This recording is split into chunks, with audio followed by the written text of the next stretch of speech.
Hello, I'm Alex Jones, host of Infowars Nightly News, and I'm also a documentary filmmaker. And I've been doing a lot of research concerning preparedness because my listeners have been asking me my opinion on it because it's one of the hottest phenomenons in society right now. And that's for good reason. There is a social conscience or social instinct that all is not well in the state of the United States or the world. We see incredible degeneration in our economy thanks to the globalists. We see crime increasing, our prisons filled. We have 90% of the population living in urban areas and are almost completely unself-sufficient. If we have a Great Depression like they had back in the 1920s and 30s, it is going to be absolutely devastating. And so millions of people a month are buying guns at record levels. They're prepping, they're buying food, they're planting gardens. All of that is great. But an area I don't really hear discussed, or if I do, it's done in a very thin surface way, is location. Now, I've known enough to move outside Austin, Texas, where I broadcast my radio show. But I understand that I still live just a few miles from a major thoroughfare. And if society has any type of collapse or major disruption, every major city in this country will basically look like New Orleans in a very, very short period of time. And so that's why I personally am getting prepared with solar and with well water and rainwater collection and firearms. But I'm also getting prepared politically out there trying to wake up others, so that as these hard times unfortunately get worse, because the globalists have engineered it that way, that more people are awake and understand what's happening. Because the social engineers want us dependent on them. They admit that that's their plan. The question is, who's going to make it to that finish line before this accelerated collapse actually takes place and these larger wars that they want to start? Now, in the next hour, I want to break down with one of the foremost experts out there, Joel Skousen. He's written the book, Strategic Relocation. We'll put that up on screen, North American Guide to Safe Places, 3rd edition. But I wanted to have a visual guide to the book with the author walking us through this. Now, Joel, of course, his famous uncle wrote The Naked Communist, exposing that powerful elites were funding communism. Joel himself is an author, and he is the editor of the acclaimed World Affairs Brief that breaks down things on a daily and weekly basis. He was also a Marine Corps fighter pilot who made carrier landings at night. We were talking about that before we started taping here today. Maybe at the end, he'll talk a bit about that, staring death in the eye, as we all do in one way or another. And as we talk about trying to get prepared and ready for what's already hitting us. You see, people now realize the New World Order, globalism is real. And about 2% of the population is now trying to prep. Most experts I talk to say that if 3 to 4 to 5% start to prep, that's going to drive up prices on everything and is going to put prepping and preparation out of reach of a lot of people. So it's important now to start moving in that direction. And hopefully we can reverse the tide of tyranny, and this won't be needed. But if we don't reverse it, it's obviously going to be needed. So it's insurance that is also a way of life and self-sufficiency that all of our ancestors in every culture did, just out of hand. I mean, whose grandparents out there didn't have storable food and things like that and kept some money in the mattress? And we called them old fogies. Well, that common sense is coming back into style. So with us is Joel Skousen to walk us through his book in a visual format. And this truly is the secrets of survival from one of the foremost experts. He also is one of the foremost experts in safe homes and consults all over the country and the world. Joel, great to have you here with us. Good to be with you, Alex. You've got the floor. Break down what you're going to go over here today. I got this background on strategic relocation. My original expertise was in high security architecture. I was one of the pioneers in the field, wrote the book, The Secure Home. It's been in print now for 30 years. And it's the Bible of that genre of building. But as I did so and designed and worked with people to help them build homes all over the country and even in some in Central America, I unknowingly became a judge of what was a safe location and what wasn't a safe location. And so about 2 years before Y2K hit, I wrote the book Strategic Relocation, the 1st edition. It's been a long gestation since there. The book has been selling steadily since 1998. But since this new third edition came out, it has all new color maps of every state in the Union, provinces of Canada, all of the regional threats, charts galore. It's the analysis in this book, as well as the graphics, that leads people through a complete understanding of every state, helps them walk through the decision process. Because frankly, this is not easy. It's not easy because very few people can go and leave their jobs and go out into rural areas where there's safety. In other words, security financially is the antithesis of security in terms of location, because the safest locations are where there's very few people, very rural, and that's the opposite of what you need to have jobs. But what happened in Y2K, I was one of the advisors to Gary North when he was really pushing Y2K, and the world owes a great debt of gratitude to Gary for warning about Y2K. In fact, the establishment laughs at him now, but they took his warning, they fixed most of the problems, and didn't give him credit for the fact that he goaded them into it. But there were a lot of people in Y2K that said the end of the world is coming, I'm bailing out of society, going out to rural. They bought a lot of survival equipment, generators, food storage, etc. And when it didn't happen, it actually did happen. There was about 5 major events that the media covered up. But really, the infrastructure stayed together. And about a year later, I started to get calls from people saying, Joel, I hear you do consulting and strategic relocation. I'm out here in Podunksville, and I've run out of money. Self-sufficiency turned out to be a lot more expensive than I thought. What do I do? And I said, I hate to say this, but you got to go back into society. You got to reestablish your financial lifeline. And then you got to do this all over again properly, carefully, using contingency planning rather than just bailing out. Now, there are some people who can live anywhere, who can live off of a computer and who can go anywhere they want, live in a rural community.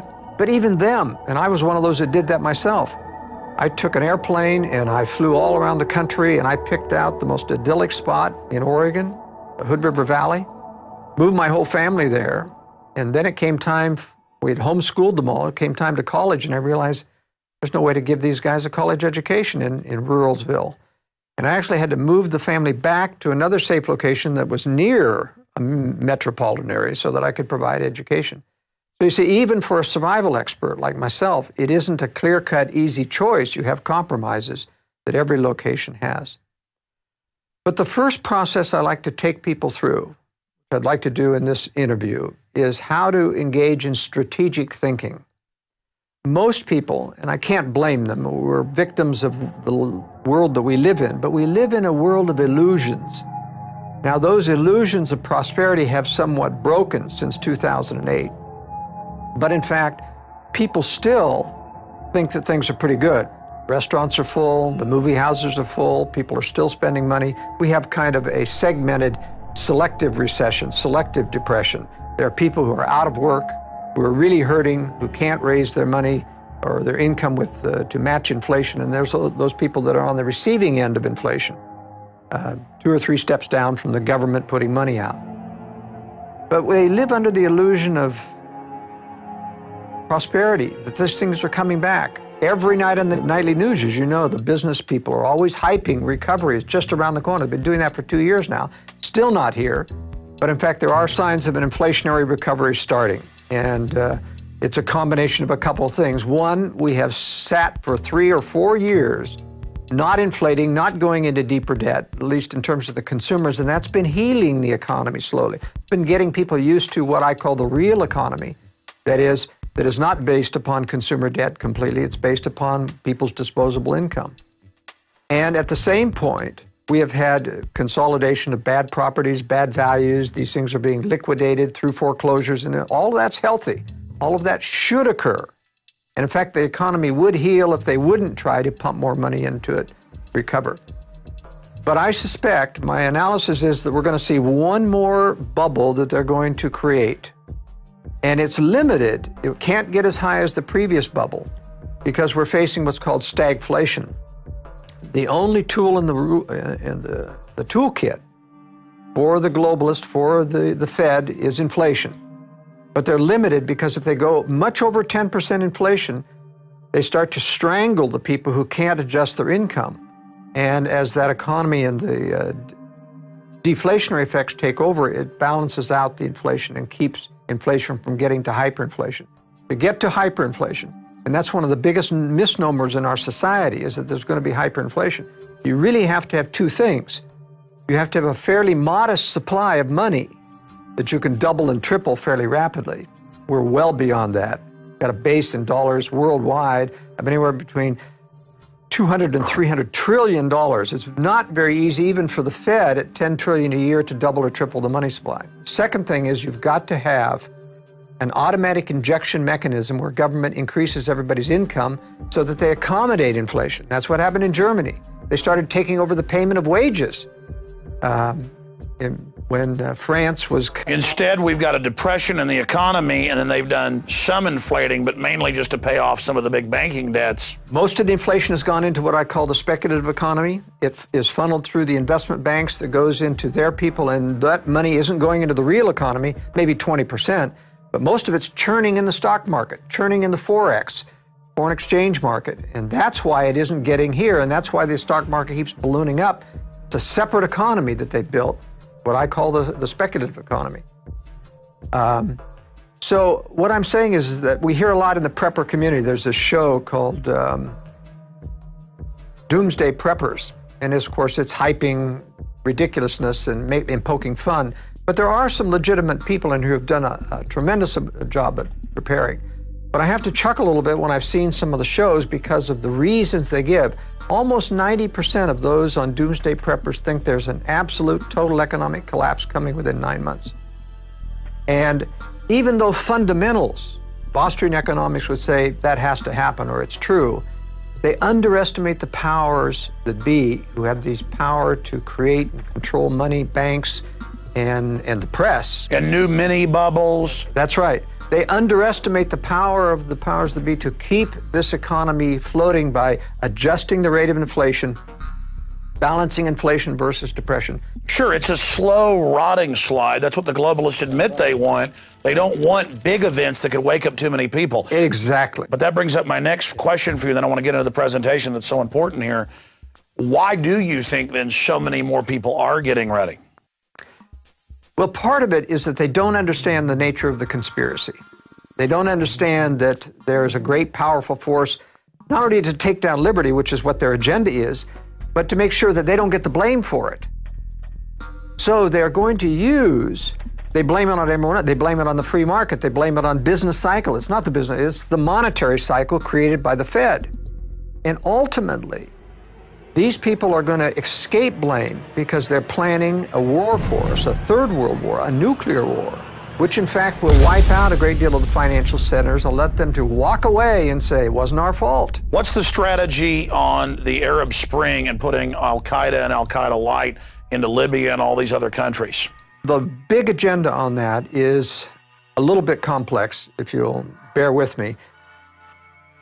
They have dealt with these people for years, these tyrants like Gaddafi in Libya and Assad in Syria. They did rendition flights to Syria where they tortured. I mean, these people have known these are evil people, but they've never taken them down before. Why now? Why the Arab Spring? It isn't because of democracy. It isn't because they want those people free. In fact, they're not free. Egypt has yet to achieve any kind of freedom. Libya is still in factionalized infighting, not going to be free. You got a lot of Arab nationals and radicals, a lot of Muslim fundamentalists running this show. They don't have an agenda about letting people do what they want. So the real agenda here in terms of fomenting the Arab Spring is to create conflict that is going to allow them to rearrange the chess pieces in the Middle East. Right now in the Middle East, you have Israel as the rising emerging power surrounded by nations that have thousands of missiles that threaten Israel. Egypt, Syria, Lebanon, and Iran. So they're targeting Iran because Iran is the strongest boy on the block. They control, more or less, the other elements of the Arab fundamentalists, especially Syria, and Syria controls Lebanon. If they attack Iran, if they get Iran out of the picture, of course they know that Iran will retaliate before that attack is complete. That retaliation is going to give Israel an excuse to launch out militarily and bring the U.S. in, because the U.S. troops being in that area will get struck as well. Once we're bloodied, we have an excuse to come in. I think they're going to take down most of Israel's enemies in this next Middle East war. And they're going to neuter Iran, not by invading, because we can't afford another invasion. It would be very unpopular, like Iraq and Afghanistan is. But I think what they're going to do is not just go after the nuclear weapons or the nuclear enrichment center. There are no nuclear weapons in Iran. But they're going to use the same excuse to take out all the military infrastructure and take out a lot of the civilian infrastructure, bring Iran to a third world country, right now a second world country, and neuter it, get it out of the way so that it's not a problem. I think, in fact, they're going to take Syria down before then, only because if Iran retaliated, Syria will also retaliate. It has the most weapons nearest to Israel. Israel would take a tremendous hit. Their Arrow anti-missile system is not capable of stopping the thousands of missiles that Syria can put out there, combined with those in Lebanon. And if Egypt joins the ranks as well, it could be really devastating for Israel. So I think they're going to take Syria out before. That's why they're engendering all of this foreign invasion of supporting the rebels, and why they don't give Assad credit for anything, including a ceasefire. They continue to exacerbate that ceasefire, as you've reported on your news very, very well. And so getting the Middle East out of the way is just a prelude towards the larger war they want to start. But it's part and parcel of the larger war, because part of that is you've got to build, Russia and China, who are going to prosecute this war against the West, need to have an excuse so they don't look like aggressors. That excuse is being handed to them by our globalist leaders, by this intervention. The underlying cause of all of the intervention is the desire to give the West the reputation of the bully of the world. And that's what they did in the Slavic countries. That's why in Serbia, in the attack, they went after civilian infrastructure to create hatred against Americans. Americans were popular in Russia and in Serbia and until they went after civilian infrastructure, bombed bridges and power plants and television stations, not just military targets. Israel did that same thing in the last invasion of Lebanon. They went after civilian infrastructure. No need to do that except to antagonize the population. And you say, why would anyone want to antagonize? People have to think that, understand that there's systematic evil in the world. This isn't just one bad guy looking after his personal interests. This is systematic evil that thinks in strategic ways. We have to learn to think strategically. It's a three-level chess, and it's a stratagem, a deceptive stratagem. That's right. And the stratagem is, we're going to antagonize the world. It hands Russia and China the excuse to say, we went to war with the West so that we could stop the bully of the world, and the world will applaud. Just as most of the world applauded when Bush, got out of them. That's why we learned it was really the CIA that leaked out the Abu Ghraib photos, who'd actually ordered it. That's exactly right. I mean, all of it is systematic, and then put America's name on the globalist agenda. Incredible. You're watching the film presentation of Strategic Relocation with Joel Skousen and myself, Alex Jones. We're going to go right back to it here in a moment at prisonplanet.tv. But I want to encourage all of the viewers out there to think about what's just happened in the last week and a half. And of course, we're talking about Hurricane Sandy and now the election. This society is incredibly complex, and when anything gets disrupted by an election or by a storm, society degenerates very, very quickly. And that's why it's important that even if you're going to live in a big city, to know the escape routes that aren't going to be used like the major thoroughfares that are going to turn into death traps, major highways and things like that. And to know about different regions of the country that are statistically safer if things ever get so bad that you decide to emergency relocate. It's about thinking about our surroundings and being aware. And this is a process that I've gotten deeper into as this New World Order engineered collapse accelerates. That's why it's important for everyone watching this video presentation to get the DVD at InfowarsStore.com. When you do that, you're not only supporting our operation and what we're doing fighting the globalist, more importantly, you're getting a hard copy of the film with the expanded extras in a higher res quality so that you can also show it to your friends and family. There's also, of course, the internet kill switch they're designing more and more systems to delete videos off the web, so it's important to have a hard copy as well. But not just a hard copy of the film. The book Strategic Relocation, 3rd edition, that is brand spanking new, has hundreds of color maps and details those escape routes, goes over a list of countries and politically how safe they are or how dangerous they are, and the different attributes and problems associated with it. It gets into so many different angles that we also cover in the film that's coming up here. But again, it is so important for those of us that are aware of what's happening in this world to get even more prepared, and then to teach others how to be prepared. Because the globalists do not want you being prepared. They want you dependent so they can control you. This is what Stalin did with the kulaks in areas of Eastern Europe when they took over, cutting off the infrastructure and making them starve to death in Ukraine and other areas. This is what Mao did with the Cultural Revolution and the Great Leap Forward from 1949 and on. This is what Hitler did to occupied areas. This is about consolidation, because the name of the game is control. So we have the film Strategic Relocation. We have the book Strategic Relocation that everybody should keep in their car for just the road maps alone. And there is Joel Skousen's book, The Secure Home. We have all of these publications discounted with free citizen rule books with every order at InfowarsStore.com. This is a win-win-win-win. You support our operations to get the news and the truth out when you buy books and videos and t-shirts and things from us at InfowarsStore.com. You get hard copies of this key information to educate and inform yourself to a higher level, to then force multiply that to your friends, your family, your neighbors, your community. And I'll assure you, even if you're a Special Forces veteran, you will learn something from these books. Even if you are a woodsman or a huntsman, you will learn something from this information. Because Joel Skousen, I've researched the work he's done, and quite frankly, it's amazing that he's built houses in all 50 states, that he's consulted all over the world, that he's lived in many of the countries that he breaks down in this film and in these books. We're going to go back to the documentary right now, but again, please think about going over to InfowarsStore.com or InfowarsShop.com and securing copies of the books and the film so that you have hard copies in your library and support our operations. We take you back now to Strategic Relocation.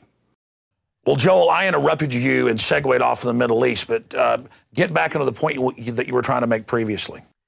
Well, all of these strategic antagonisms around the world is meant to set the United States, set the West up, and that's why NATO's involved in this, so that Western Europe is as guilty in the eyes of the world as the West, as the antagonists, the bullies of the world. Ron Paul is absolutely right.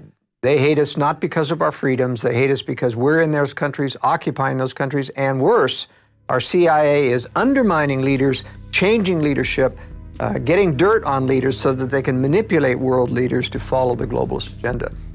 And all of this is going to eventually end up very bad for the United States. We're going to have a nuclear preemptive strike against this country.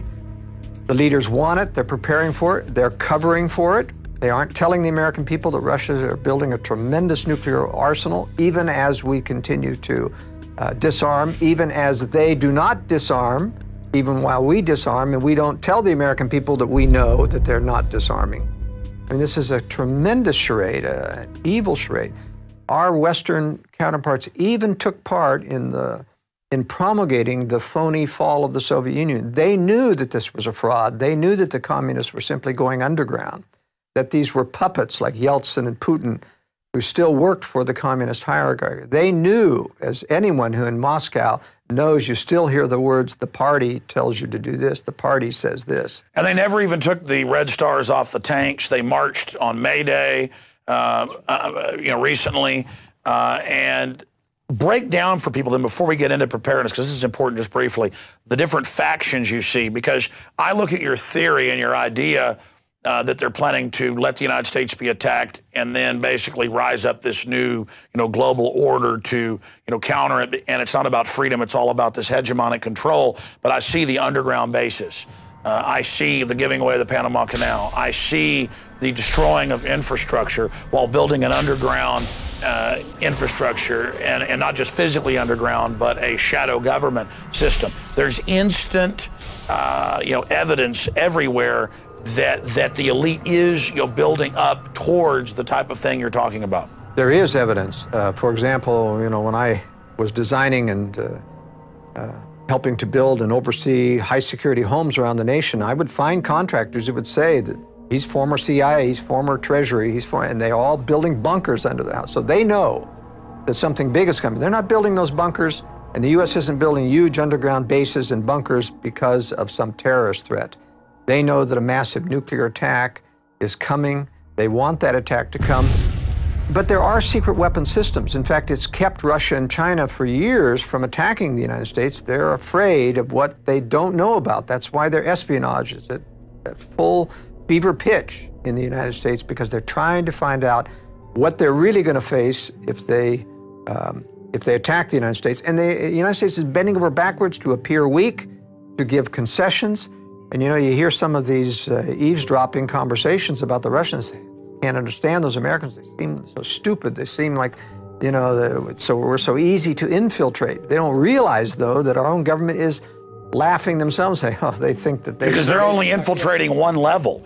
They're infiltrating really the stage-managed circus. And we don't capture and we don't arrest their spies because we want to make them feel comfortable that we're vulnerable, that we're easy to infiltrate. But in fact, there are sections that can't be easily infiltrated, and those are not being prepared to save America.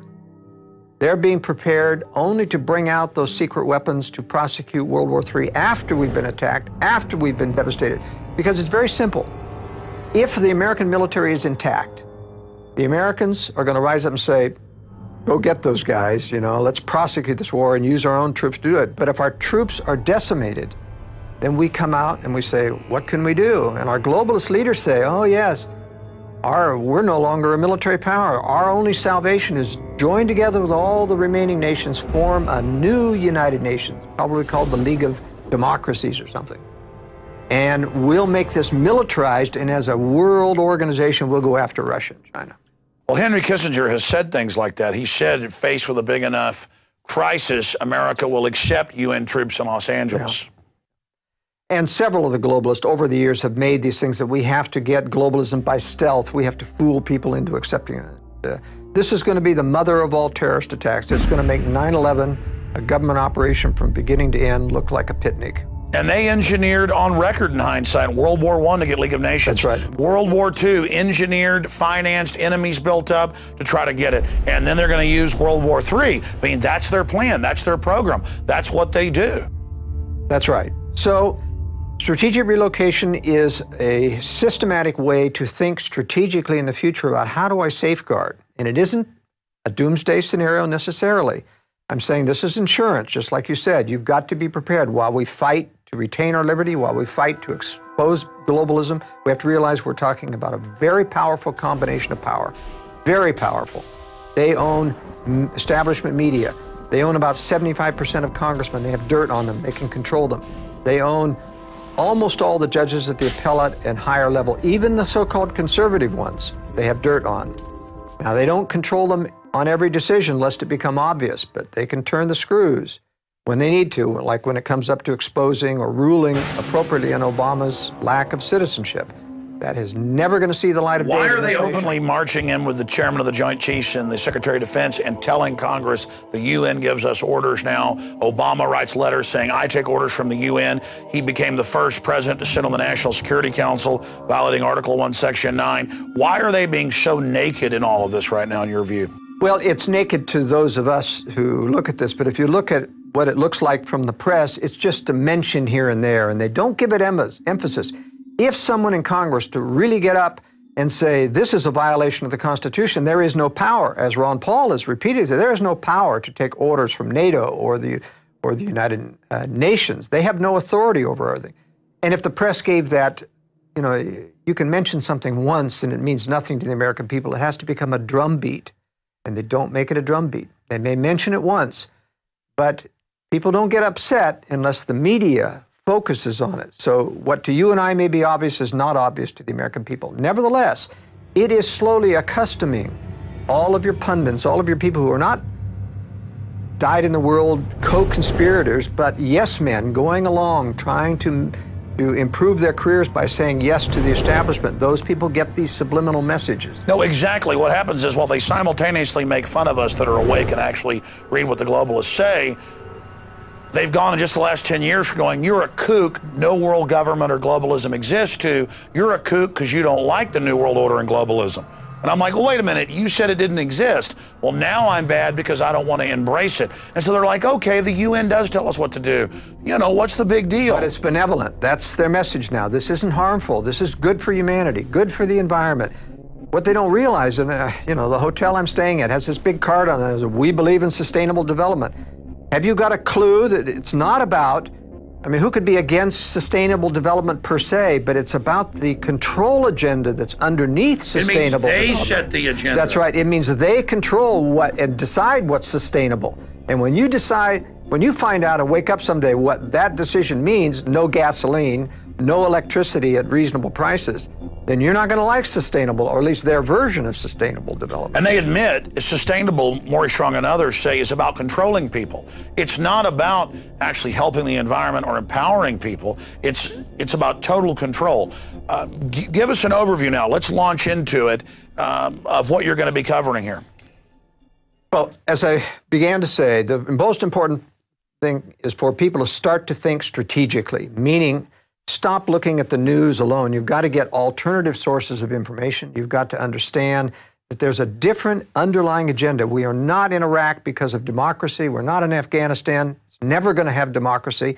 It's there for antagonism, for capture of resources, for changing the balance of power in the Middle East, a lot of things that are not good for America. What this means is, eventually, when these illusions are stripped away, when this war finally rebels against the United States, in one day, America will go from day to night. And if you haven't prepared in advance, there's not enough time to prepare in 24 hours, even if you saw it that early. Now, it's important not only to not be on the last train out of town, and most people won't even be ready and won't be able to get out of town when any of these nuclear weapons fall, because there'll be absolute panic. There's going to be instant social unrest because nobody is prepared. FEMA can't even hope to handle a national crisis of this emergency any more than they could handle Katrina. Don't even think about getting on the freeways. They'll be instantly clogged. You have to have either got out of town sooner or be prepared to hunker. But that would happen 2 or 3 months into a serious collapse depression. I mean, if you go back as I introed, and I know you're going to talk about threats later, but if 90% of people were on the farm in the Great Depression, and most of them self-sufficient, and now right at 90% are in the cities, and half of the 10% that are on a farm are self-sufficient, 5% self-sufficient versus 90% or close to it. And I was reading that 7 million people died of starvation or complications from malnutrition in the decade of the Great Depression. I mean, my God, if there was a true collapse depression, wouldn't need a nuclear attack on the U.S. It's true, but the reason they need a nuclear attack is that a depression wouldn't foment a globalist agenda. Whereas if you destroy a nation militarily and you feel threatened, then it's much easier for someone to say the solution is a globalist combination of power to counter this evil power of Russia and China. Basically, you attack and kill the old republic, pose as the savior. America runs into the arms of the New World Order. That's right, and that doesn't happen with an economic collapse. And besides, if you have an economic collapse before war, they get the blame. They don't want the blame. And you're thinking strategically how the globalists operate. What you've said does fit in to the stratagem that I see them carrying out. But talking about it, if 50 million people saw this video, that might stop them. It might. I mean, your work, for example, at Infowars.com has done a tremendous amount to influence, for example, the TSA, and they're bending over backwards to still continue to grow their agenda, but without offending as much, and they keep promising. They are afraid of the backlash that comes from knowledge, and that's part of the reason for my writing the book and part of the reason for going out on the limb talking about issues that are sensitive, like conspiracy against liberty, about nuclear war, things that nobody in the mainstream, there's only 2 or 3 of us analysts in the United States that are openly warning that there's going to be a nuclear war with Russia and China. And we have access, the government has twice as much information as we do, and they're absolutely silent. In fact, I've had intelligence people from the Defense Intelligence Agency tell me we have orders never to criticize Russia or to reveal anything we know about Russia. Now, why would you do that? You weren't trying to cover for a nation. If they're supposedly down and out and our friends and our allies, why would you need to cover? Meanwhile, Putin's constantly bragging about the new hypersonic Tupolev that can dodge everything and rolling out new jets. And the Chinese president said prepare for war with the U.S. just 3 months ago. Yes, the Chinese are a real problem, and they're going to be a problem for Russia someday. It is my theory that, in fact, during this war, even though China will start as an ally with Russia so that it has an excuse to capture the entire Pacific Basin from Japan all the way down to Australia. And that's why Australia and New Zealand are not good retreat places, because they will be occupied by China in the next war. Nevertheless, they'll not necessarily treat everyone harshly because they know that they're going to switch sides during the war, attack Russia's rear, play like they're allies of the West in order to get more aid and trade, and then after the war's over, they'll become the new Cold War enemy. That's my theory. And so I think we're talking about three predator centers of power: Anglo-American establishment, Russia, and China. And they're not controlled by one another. They're independent predator centers. They're all each trying to develop their version of a new world order controlled by them. But they will make temporary alliances and induce one or the other to attack. That's what we're seeing. Well, exactly. They take whatever the most abusive form of social engineering is from the others and cobble them together. And the Chinese communists are always saying, it'll be our new world order. And the Russians go, no, ours. And then the Anglo-American European system, it'll be ours. And it's just a rush towards evil. Now, going back to strategic relocation, the major threat that we're going to face, and this is I take a great deal of time in the book talking about threats, because part of thinking strategically is understanding what the realistic threats are. And I'm not just talking about tornadoes and earthquakes or tidal waves. I'm talking about the longer-term threats that come mostly from what you correctly surmised is the movement of people into population centers, the urbanization of America, which, of course, the environmentalists want everybody urban. But it's totally short-sighted, because if everybody's urban, no one can be self-sufficient if you're urban. You can't grow enough food. You can't get your own water. But it's short-sighted if they really meant well. They admit in Agenda 21 that the plan is to have us in controlled areas, and that's why they're attacking the Amish and everybody. They don't want real sustainability. Yeah, I think that's right. They actually want people dependent on government. It makes them very much under their fist, and that's where we're all headed by being lured into high-rise, urban, eco-friendly, pollution-free cities. Well, it's not going to work out that way. The greatest pollution of all will be a stinking city that's cut off from food and water and starts to rot, and rot very rapidly. Now, you don't want to be part of a major metropolitan area when that happens. And so this is the crux of what I teach people in strategic relocation. How, because people mostly have to stay within population centers to earn a living, but how to prepare contingency planning so that you can get out into retreat areas and have the information, the forewarning signs to know how to do that. And that's really the only way to survive. Most people cannot get rural right now. They can't make a living. It's just impossible. So this is a solution for everyone. But let's talk about this major threat. The number one that I concentrate on is not terrorism. It's not natural disaster. It's not even government or war. The major threat is population density, because every crisis that threatens, even a local crisis, can turn exponential because of close proximity to other people who cannot help themselves. Even good people panic in a crisis. You don't have to be evil. It doesn't have to be just a Watts. When you have no food after 3 days, all of the store shelves are empty. If there's no water, it's exacerbated. If there's no electricity, there's going to be no gasoline. People are limited. You won't even be able to walk out of town because of the danger of threat from people interacting with other people. So population density is the major threat. And if you have that slide, I'd like to talk about this density. It's very interesting that you see this satellite map. This is derived from nighttime lights and then converted to black and white.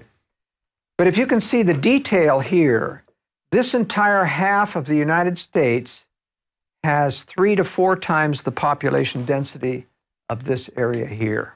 It's dramatic when you see all of the shading. You know, you drive through the Midwest and the farms and you see little farms here and there, but every one of these pixels and things are thousands of people. Now, this is the most populous and most dense area in the entire United States, and these 3 areas on the West Coast around Seattle, Los Angeles, and San Diego are also heavily, or San Francisco and Los Angeles are heavily populated. In a crisis, any crisis and where infrastructure is cut off, these people are going to start to migrate outward. There is nothing there. There's no job to keep them. Suddenly, everybody wants to be relocated strategically. And there's a lot of people thinking about it. That's why the prepper movement is so big. A lot of people can't do anything about it. I would say, I think there's a ratio of about 10 to 1, people thinking about preparedness versus those that are actually preparing. So preparedness has increased maybe tenfold in the past 2 years. That means there's 200-fold people who are thinking about it, but aren't going to be prepared. But nevertheless, when these things start to fall out, they're going to be fleeing as fast as they can with everyone else. And so it's important to track how those people are going to leave those major cities when you make decisions about leaving, especially if you decide that you're going to move out into the periphery of these areas. You've got to be very careful to make sure that those outflows of refugees Well, that's aren't grapes of coming down your road. wrath. I mean, during the Great Depression, you know, my grandparents, people talked about just people walking down the roads and begging, can I chop some wood for some food? They're like, we already have people chop wood, but here's a little food. But by the end of the Depression, they'd almost hunted out all the squirrels, all the deer. And my family were landowners and upper middle class, and they almost lost everything in the Great Depression. And that was just a depression that the elite engineered to consolidate power. I mean, my gosh, under Agenda 21 and all this, once the public figures out they need to get out of Dodge, it's too late. We also have the example of World War II. World War II in Germany, we have the example of the Russians coming in, and every German city was being emptied out to get away from the Russians. They did not want to be occupied. Literally, entire cities were emptying out, taking to the roads. And so we know how far they go far afield of the roads trying to get food and water and hitting the farmhouses. And basically, it was within about 5 to 7 miles apart from every road where those farms would all be looted. And so you have to take those kinds of things into consideration when you're considering, yes, going rural, what may look rural. That's what I call strategic thinking. Can't just think about how nice and idyllic it is in rural Austin, out in the suburbs. You've got to look, how far am I away from a major county road that goes out there and that's going to be streaming with refugees. There's going to be famine. They're going to be out of water, out of gas. They're going to start spanning out within walking distance. And that, for most people that are tired and hungry and modern-day people, is about 5 miles. You've got to be beyond that so that people don't get to... So bottom line, I could have a place out in the edge of Austin that's, you know, a decent house, but I've thought about somewhere really far out in the middle of nowhere in, you know, the ugliest place possible, but where it has water and solar and buried food and guns, a shack. That's right. I believe in the concept of multiple eggs in various baskets rather than everything into one concentrated whole that could be compromised. So I think it is important, depending on your resources, to think that way. Now, even when you don't have the resources to develop your own retreat, people can, for example, double up with relatives, friends, and other people that they know that may live in rural areas, contribute a little bit of money so they can buy food and water supplies, put in equipment like solar and generators. These are things that you can do. That's what I've done. We've got a ranch, family property that goes back to Mexican land grants in 1830, but I've helped build a metal building, helped put in systems, helped pay for wells. And I probably wouldn't even go there during the collapse, but I really know this is a serious threat. And it's not like some insurance I buy and then if I die in a car wreck, my wife gets it. This is insurance that I may end up having to use. In fact, there's a good chance. So I would be insane not to be gearing up. One of the things that people don't realize about preparedness is that supplies are relatively available. A lot of technology, a lot of new stuff coming on the market. But I've been in this business for 40 years, and I'll tell you, it's a real roller coaster for suppliers of preparedness equipment. It's either feast or famine. Right now, it's feast, and supplies are tight because there's so much demand for them. But it's amazing how quickly people forget when prosperity appears to come back, if there's another inflationary upsurge and where people think good times are here and the housing is recovering, watch out. You'll start seeing they forget. People have incredibly short-term vision, Alex. They can't see or maintain a threat very long. If it doesn't happen in a year, they'll forget about it. That's the danger of all of the bogus prophecies about the collapse coming in 2012 with the Mayan calendar things.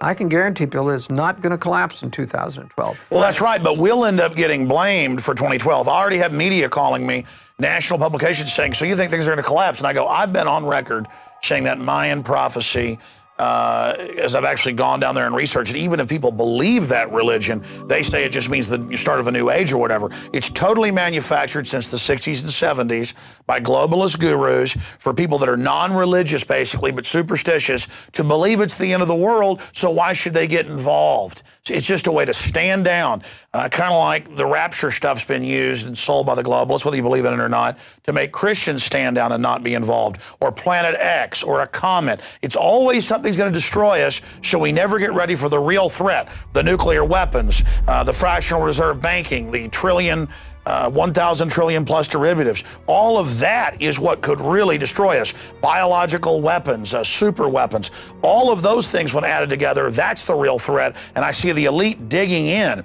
not for the end of the world, but for major civilization collapse and stockpiling to reemerge in the Rand Corporation plan to basically then dominate. Have an attack on themselves by opening it up to a foreign enemy.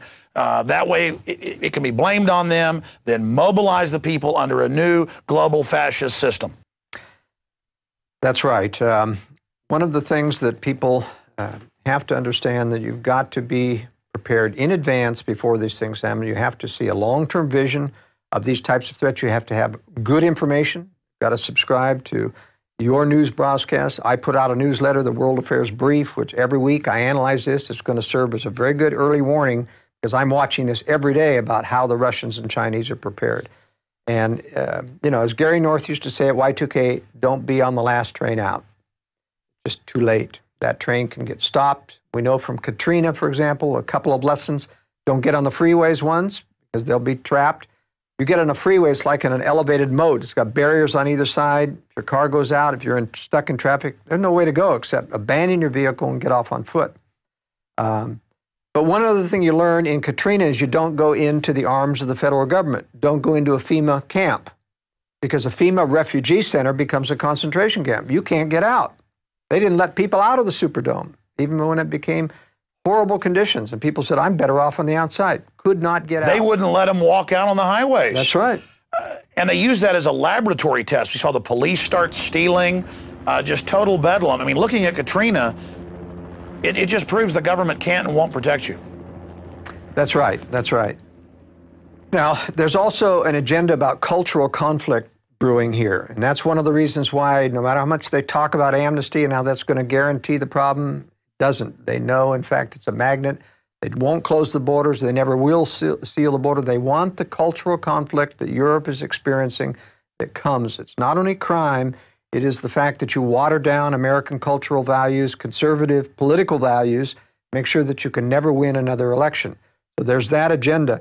And I have in Strategic Relocation several maps that talk about minority concentrations. And I don't do this because I view minorities necessarily as inferior, but because with certain cultural inflows, you have generalities you can make about the levels of crime that come from those cultural inflows and what it impacts American society. We know that there are radical people funded by globalist elements like La Raza and other organizations that want to foment social unrest and racial tension within the... So that's just a basic divide and conquer strategy. Just like you said, you don't want to run to some other country just because you can't really communicate. And again, it's part of that divide and conquer. That's right.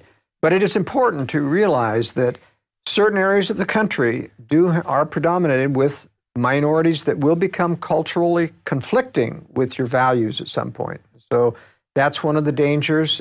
Because the media is going to be programming. It's just like Trayvon Martin, where it turns out the Justice Department had people inside there that's now come out trying to get a fight going, and they were editing the tapes together to make Zimmerman sound like he was saying bad things about black people. I mean, just incredible that the system was trying to cause some type of racial conflict. That's right, and there is that's going to happen. For example, the KKK is almost completely now staffed with agent provocateurs. They have northern accents. They're not Southerners at all anymore. If you see any of these television personalities representing the KKK, it's very clear this is not a Southerner. And you have these racial activists within the Latino community, too, that get these people out on the streets. This is not going to bode well for America, even though the person who's fluent in Spanish, I have many, many Latin American friends. I've lived in South America. I feel very comfortable with these people. I recognize, and the good Latinos recognize the coyotes, the people who are the predators, the drug dealers, the people who are giving them a bad name. And they're here in the United States and they're protected. One of my subscribers to my World Affairs Brief told me of an incident in Libby, Montana, whereby he got a Homeland Security brought in, I guess it was the police that captured a Latino drug dealer on the Indian reservation pushing. And he needed rehab and other things, and so he finally sent him on and back with a prescription to get into rehab, et cetera. He called up later one of his friends in Homeland Security about what happened to this guy, and he said, oh, we released him. Now, he was on criminal drug charges, pushing and other things, had medical problems. They released him, and he questioned them why, and he said, we have orders to release them. So they're putting him back into society. Well, sure, that's like releasing the violent offenders, keeping nonviolent in to basically work for 25 cents an hour, displacing jobs outside. I mean, look at the big banks. Wachovia and Wells Fargo got caught laundering $378 billion in drug money over 2 years, and they got $100 and something million fine for that. So, I mean, there it is. It's just total. How does the drug trade tie into the whole globalist system? Well, there are many aspects of the drug trade, and the reason why the United States government or the dark side of the government is involved in the drug trade. One of those is to corrupt American morals. I think there's a Gramsci theory that explains why if you're going to conquer a nation, if you're going to diminish the morality of a nation, you want to corrupt it through drugs. It's also a way that the dark side of government used to finance their black operations. CIA used to bring a lot of drugs in through Vietnam, whether it's body bags they were harvesting out of the Iron Triangle. In fact, former Assistant Deputy Secretary of State Richard Armitage used to run that for the CIA, that whole drug operation. And so this went to the very, very highest levels. We're now in Afghanistan harvesting a lot of the poppy crops, import, a lot of that's going to Europe. Plays into the global thing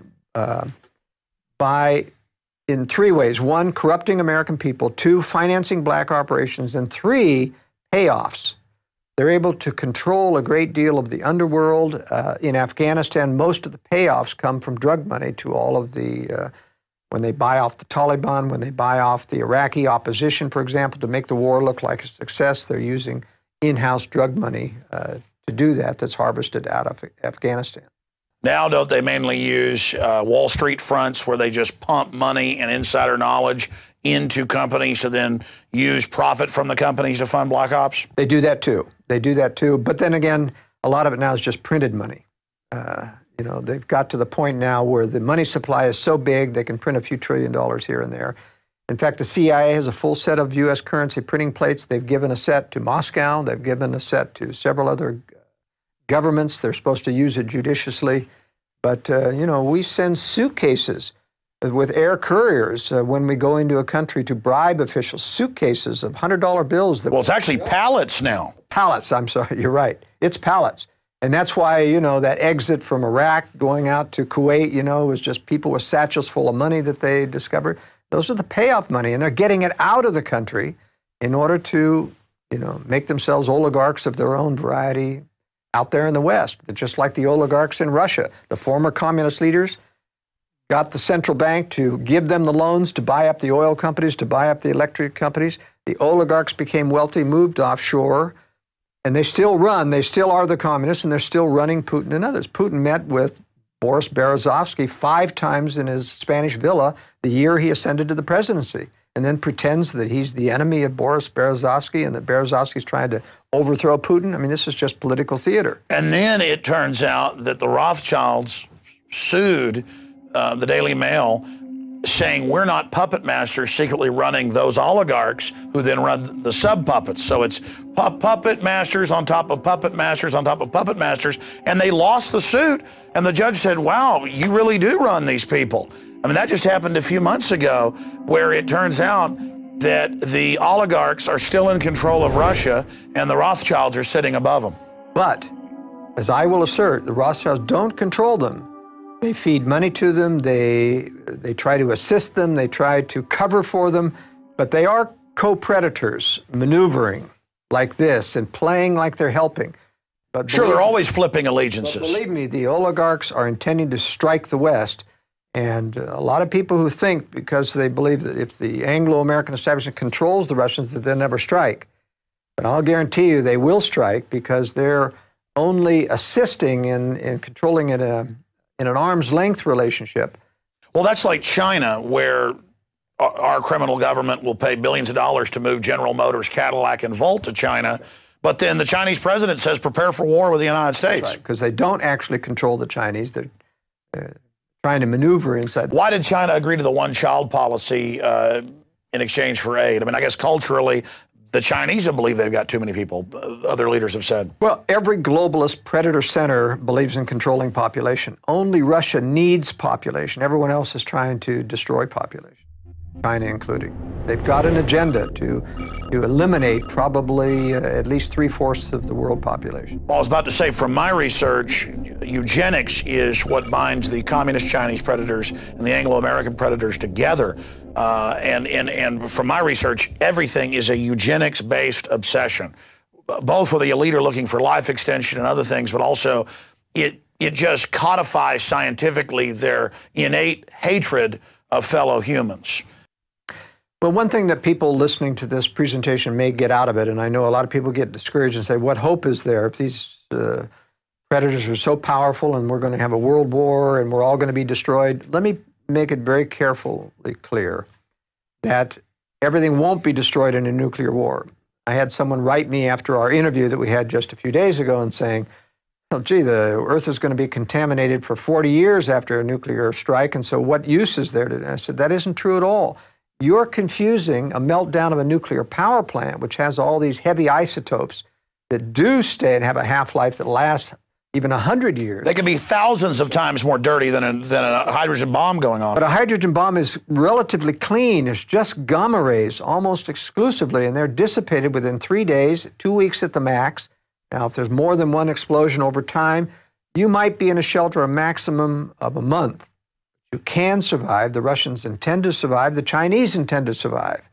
It's a matter of preparing. And a lot of people, have this apathetic, fatalistic attitude that I'm not going to prepare, I'd rather die. The problem is you don't die. You get sick, you wish you were dead, but you don't die. You continue to survive, just like Hiroshima. Believe me, with a nuclear attack right over a city, the people that weren't in the actual blast zone, 80% survived. It wasn't pretty. They went through hell. They survived. But wasn't that atomic weapon, of a more primitive design, and so put off more dirty? Even then, they survived, even though it was dirtier. The hydrogen bombs are much, much cleaner now. What I'm saying, it's imminently survivable. All you need is some protection overhead. What about neutron weapons? Well, neutron weapons are pure gamma rays, all right? And they're very intense. They're meant to radiate and kill. You get over 300 rads, and it starts to become fatal. And normally a neutron bomb puts out 1,000 rads per hour for enough to kill everybody within probably a 5-mile circle radius. So they're very dangerous. They will use some of those in a nuclear war, but it's the long-term residual fallout. There aren't enough rockets and warheads to cover everything. Sure. I brought up neutron because it is perfect to keep the infrastructure but only kill the humans. And they claim that they decided not to build those in the late 70s, but from what I've been researching, that it's actually been built. The reason that doesn't work as a national strategy, though, is that you just need too many of them. You'd calculate 5-mile circle radiuses all over the United States to how many thousands, tens of thousands of weapons. They just don't have them. So you can't overcome a nation with just neutron and leave the structure. You've got to decapitate the military so a nation wants to give up and not fight. That's what the Russians and Chinese are betting on. Decapitate the United States and everybody's going to give up and say, whoa, we can't defend ourselves without the U.S. military. Joel, what's the time frame after the United States is attacked? I mean, how far out do you see this happening, and how fast until the globalists reemerge and try to create this counter New World Order to Russia? That's a very good question. The timing is dependent on Russia and China being ready, confident enough to do the strike, confident enough of finding out enough about our weapon systems or stealing enough technology that they feel they can compete. My estimate that that's at least till 2020 and beyond, not before then. In other words, I think we have time. For example, China needs a blue water navy to control all of the area that they're going to do on the eastern Pacific Rim. They are intending to wipe out America's Navy with nuclear weapons, which are very easy to do to carrier task forces. Then they plan to move theirs out and replace ours. A lot of people complain about my theory saying, well, theirs are just as vulnerable as ours. Not if the U.S. has been decapitated. Then it's a non-nuclear situation and you're back to maritime strength. That's what the Chinese did. They're at least 10 years out on getting a full blue water navy. Their 4 aircraft carriers won't be completed in 2021 to 23. Now, I'm not saying that I can guarantee that the strike won't come before then. People ought to be prepared well in advance of that. But Russia and China, Russia is going to be ready much sooner than, but they are really up on nuclear missiles. They, have hundreds more nuclear missiles of the newest Topol M variety that they have deployed in underground bases like Yamato Mountain, which is a complete underground factory system. Well, that's my next point, and then I want to get deeper into your overall analysis and actual regions and show some examples of some of the death traps that are out there like New Jersey, New York, Southern California. The main reason that I think your research has a lot of credibility is because it's one of the only theories that fits into what I see. The Chinese, it's in the news, are going crazy building underground bases. Never in the Cold War do they do this at this speed. The Russians, giant bases underground everywhere. It even comes out in the press that they're just dumping massive amounts of money into this. The Swiss, who've got 2-year supplies for their whole population, are expanding programs. All over Europe, the elites are publicly moving to islands and preparing and building bunkers. You know, you're in that business. You say you've never seen it expand like this. And governments are digging in. And COG is expanding and stockpiling. They are racing. And people say, well, that's because 2012. Oh, or that's because of the comment. And all this made-up crud. And then you've got the seed vaults and at the North Pole and other places. And you've got DNA arcs and all of this, and the Rockefeller Foundation heavily involved in this. They don't just build infrastructure and do things for no reason. So why are they engaged in something much bigger per nation in these power blocks than the Manhattan Project? I mean, obviously they're getting ready for something big. And I mean, is it a race-specific bioweapons? Is it a nuclear war? All I know is they're gearing up for something big. Well, I can tell you that race-specific bioweapons are very chancy still. Anytime you use biological weapons, they're really afraid this is not going to be able to control or be as discriminating. I mean, they're very nervous about this. They can mutate. Well. They can mutate. It could be devastating. They prefer nuclear because this is very controllable. They know exactly what nuclear fallout will go, what it's doing, and how to protect against it. It's relatively easy to protect against. That's what they're doing. Now, as to them preparing at a feverish pace and having been doing so soon, it's because their timetable as to when this war was supposed to be about now. In other words, they were planning on inducing Russia and China to strike as early as now, and it just hasn't worked. It keeps prolonging. They were doing major disarmament in the 1990s, PDD 60, where President Clinton came out in 1997, told the nuclear establishment in the United States to prepare to absorb a nuclear first strike and not launch on warning. Meaning, you may think you got the launch procedure and all, but you're not going to get permission to launch. That's, even our military today saying, no, we've got the procedure for launching on warning and for retaliating. I said, yeah, but you can't do that without permission. You're not going to get permission.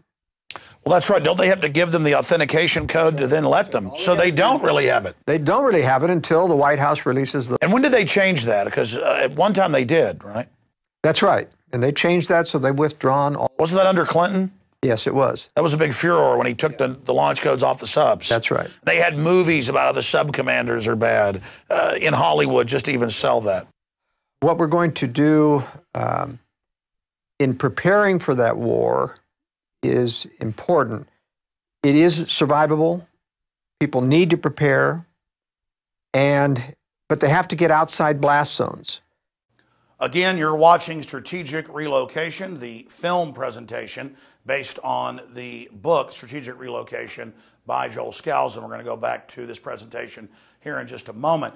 I just wanted to encourage prisonplanet.tv viewers, subscribers who've made so much of this possible to be sure and also download a copy of this presentation and give that to your friends and family, or even better, get the high quality DVD with the expanded extras that we're not able to show you here tonight. I don't like how I said that.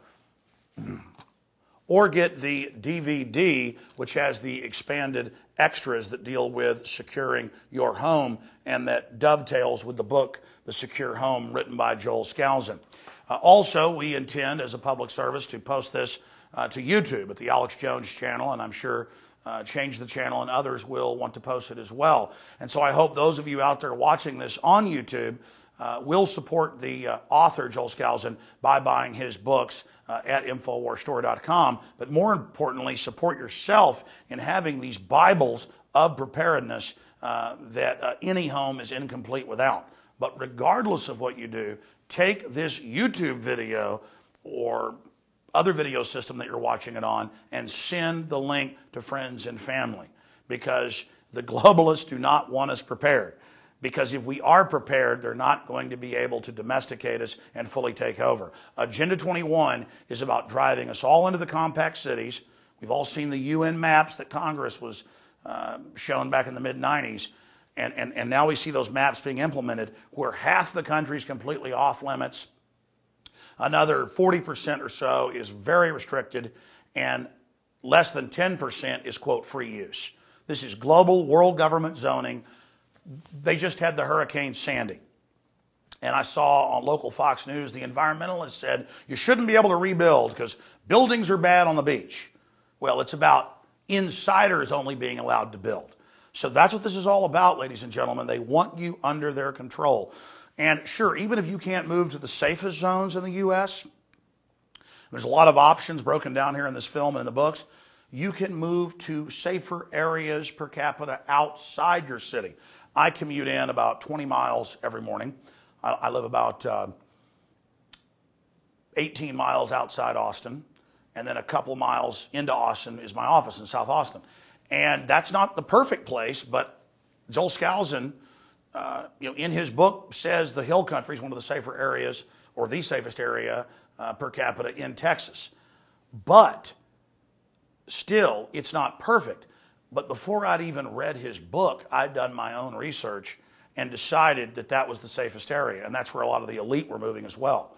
And sure enough, in my own research, dovetailed with his. But here's what's amazing. He knows areas all over the country because, again, he's built homes all over the country.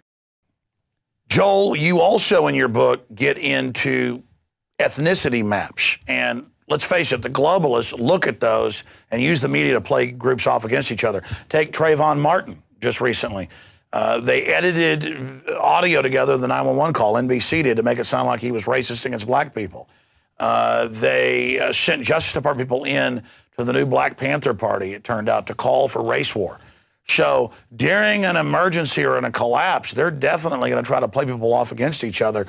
And you break down maps of this in your book. Tell us about it. I do cover the cultural conflict issue as well as racial and ethnicity. And I show maps that show where high-density minority populations are. And I do this not because I'm racist, because I have many friends in both camps, but because those camps themselves realize that they're being manipulated by the media, by globalists. It's a very popular thing to play on race. it's not so much that they will use it, in my opinion, during a crisis as much as they will use it to foment crises. And they have for many, many years used the illegal alien. Whenever you get a strong movement in conservatives against giving amnesty, they hit the streets. Somebody's pushing those people out on the streets. ICE goes and does a raid on, and then they show all these kinds of pictures about the poor family members that are getting deported, and little children are being left behind. This is meant, of course, to change law, to diminish one's ability to close the borders and have but ultimately, I think it's wise to stay away from large, interculturally mixed communities, which can be used in a crisis to turn against you or to play one race against another. Well, that's like the gangs of New York. It was all white people, if you go back 150, 200 years ago in New York, but the big city crime syndicate was always playing different groups, Irish off against English, Polish people off against Germans. I mean, that's what the British great game is divide and conquer. I mean, it's just that simple. And I notice on your map, though, population density is also where you have those big conflagrations of different racial groups. So it's pretty simple reading your book, and I can tell there's deep research because I've done research on specific areas, and wow, this is accurate. I mean, just amazing. But as you've told me off air, it's decades of research you're already doing, just basically concentrated down into one book. Yes, and it's important that people get ready to exit the high-density areas. That's where all the crime is. That's where all the regulation is. That's where all of the high-density urban planning is. That's where the racial tension is. People just have to plan on getting out of high-density areas. Now, for the people that can't, of course, there's the strategy of living near the periphery of those things so that you're at the least density ring. You can commute into it, get out of it. We'll talk a little bit more about that, about strategy. Let's talk now about picking a safe country before we get to the analysis of North America. I get a lot of calls, Alex, about people wanting to leave the country. The basic philosophy, their line of reasoning is, this is where the globalist leaders are, this is where the bad guys are, they intend to do many bad things to us, they're getting ready to lock people up, they're building concentration camps, I got to get out of the country. And so let's talk about a little about international retreating and what are the various options and opinions and problems. One of the problems is that all of the international websites about retreating to foreign countries are run by expatriates. Expatriates are people with money who have left the country, living the high life in Costa Rica or Australia, New Zealand. And it's a very deceptive point of view because things aren't going to be like that in a crisis. You have to look strategically, think strategically about what's going to happen to these nations when a real crisis, and are they going to be reacting the same to Americans in their presence as now? So let's look at this map and talk about some of the regions of the world. This is a world population density map, and you notice how high the population density is here in the Far East, in the Southern Belt, in India, China, Indonesia, all of these countries. Extreme high population densities. This is not where you want to be. It's a very bad place. Europe is also a crown jewel of beauty in the nation, but it's extremely high density. I had a call from Czechoslovakia asking for advice about how do I implement strategic relocation, or have you done advice about Europe? And I said, no, it's really a lost cause. Too high density of population to survive there well in a crisis. You can also see in the Americas how you have the high population density in the East. Mexico is very, very high density. So is Costa Rica, Nicaragua, Panama. This is the band here from Venezuela to Colombia, Peru, and Ecuador. The bright spot in these nations is Chile and Uruguay. Now, Uruguay looks like it has a higher population density, but in fact, most of that is averaged out. It's only along the coast. Very low population density here. These two countries are fairly free market and amenable to people. These nations, Costa Rica especially, has a great deal of affinity towards American expatriates there, but prices are rising because there are so many Americans there. What people don't realize is that in Latin America, almost all of the educated intelligentsia, bureaucrats in government are Marxists. and they hate Americans, especially after George Bush. So it's very difficult to count on these areas accepting Americans, not taking advantage of Americans. Argentina, Mexico, and a couple of other countries, Brazil and others, have confiscated American bank accounts historically in the past. Now let's take a look at the map of economic freedom in the world. It's very telling about power economically and governmental vis-a-vis liberty. This is a very, very telling map because even though population density showed that these are not heavily populated and they're not very livable like in the jungles of Brazil, look at the economic freedom. These are terrible countries. Actually, China is only temporarily allowing some economic freedom, but it should be darker than this. I didn't create all of this or make the ratings. But look at Mexico, very, very highly regulatory. Costa Rica is a little bit better. Panama is a little better. Venezuela is very bad. Colombia is bad. Peru is bad, or Ecuador is bad. Peru, less bad, and Chile is almost white. Chile's the best nation of Latin America if you're going to migrate. Uruguay is next, small country, not as corrupt as Argentina. In fact, they play off the fact that Argentina is very restrictive about many things, including controlling wealth, and so they get the overflow of people leaving Argentina. Most of the high-density population international crowd lives on the coast. Prices are very expensive. They're in dollars. But here in the interior of the country, I've lived there for a couple of years. That's a real gem. Cheap property, wonderful people, a totally different country than the high-priced coast.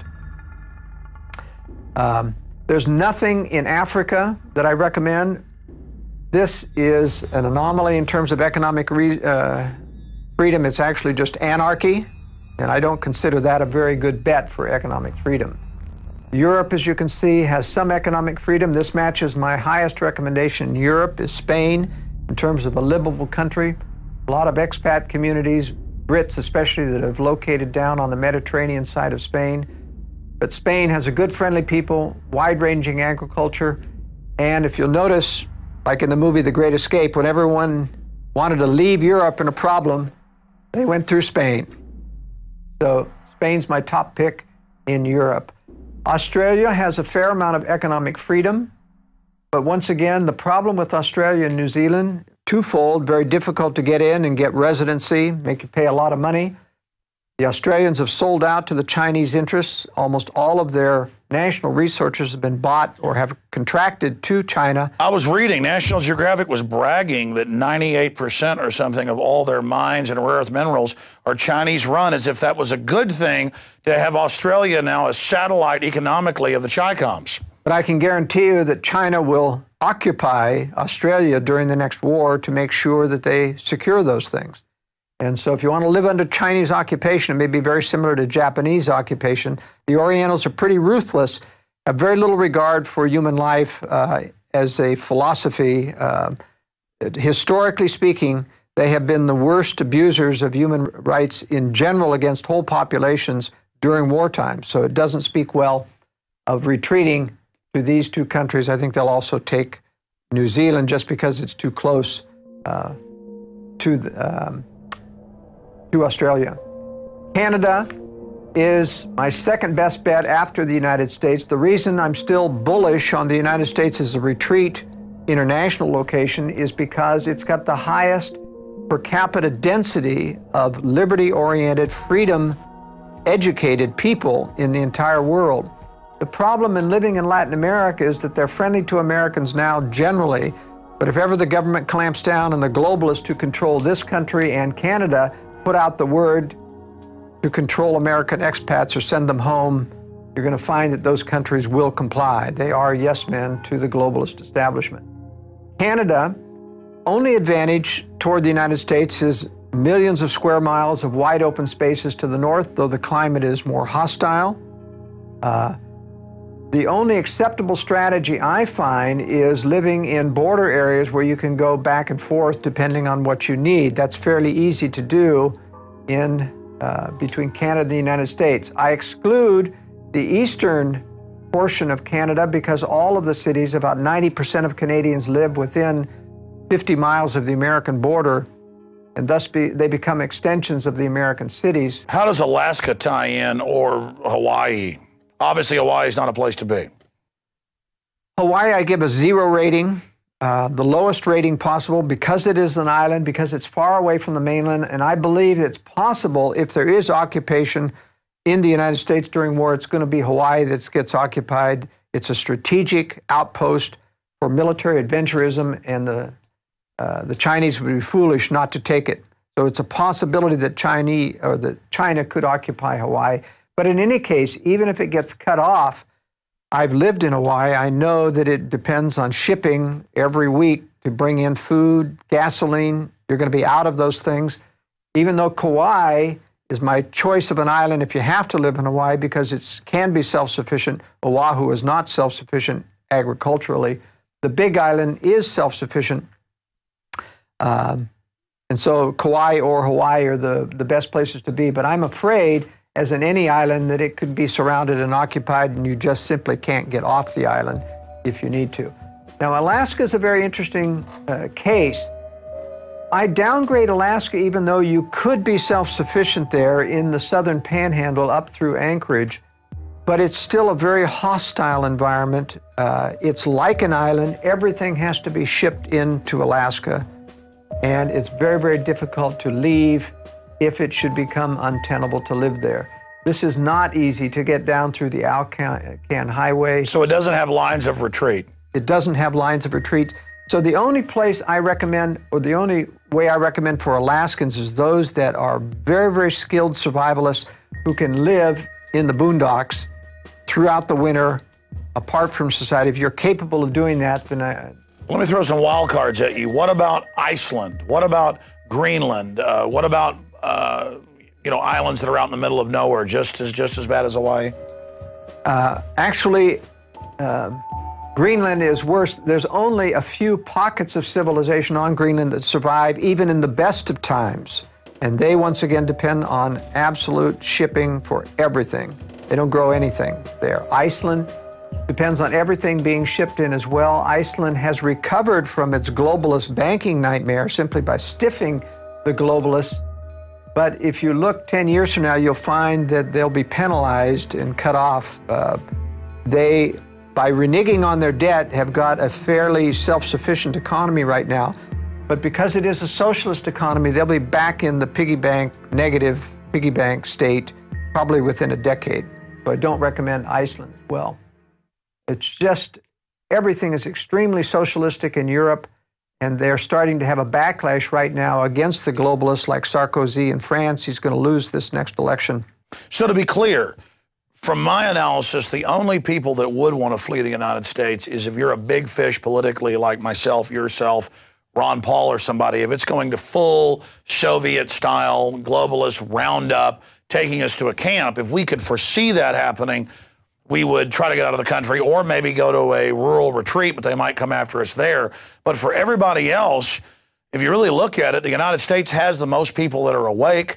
It's where the fortunes of the planet will rise or fall.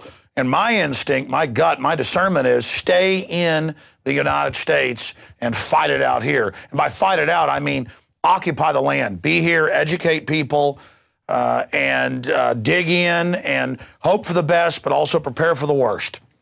I really agree with that analysis, Alex.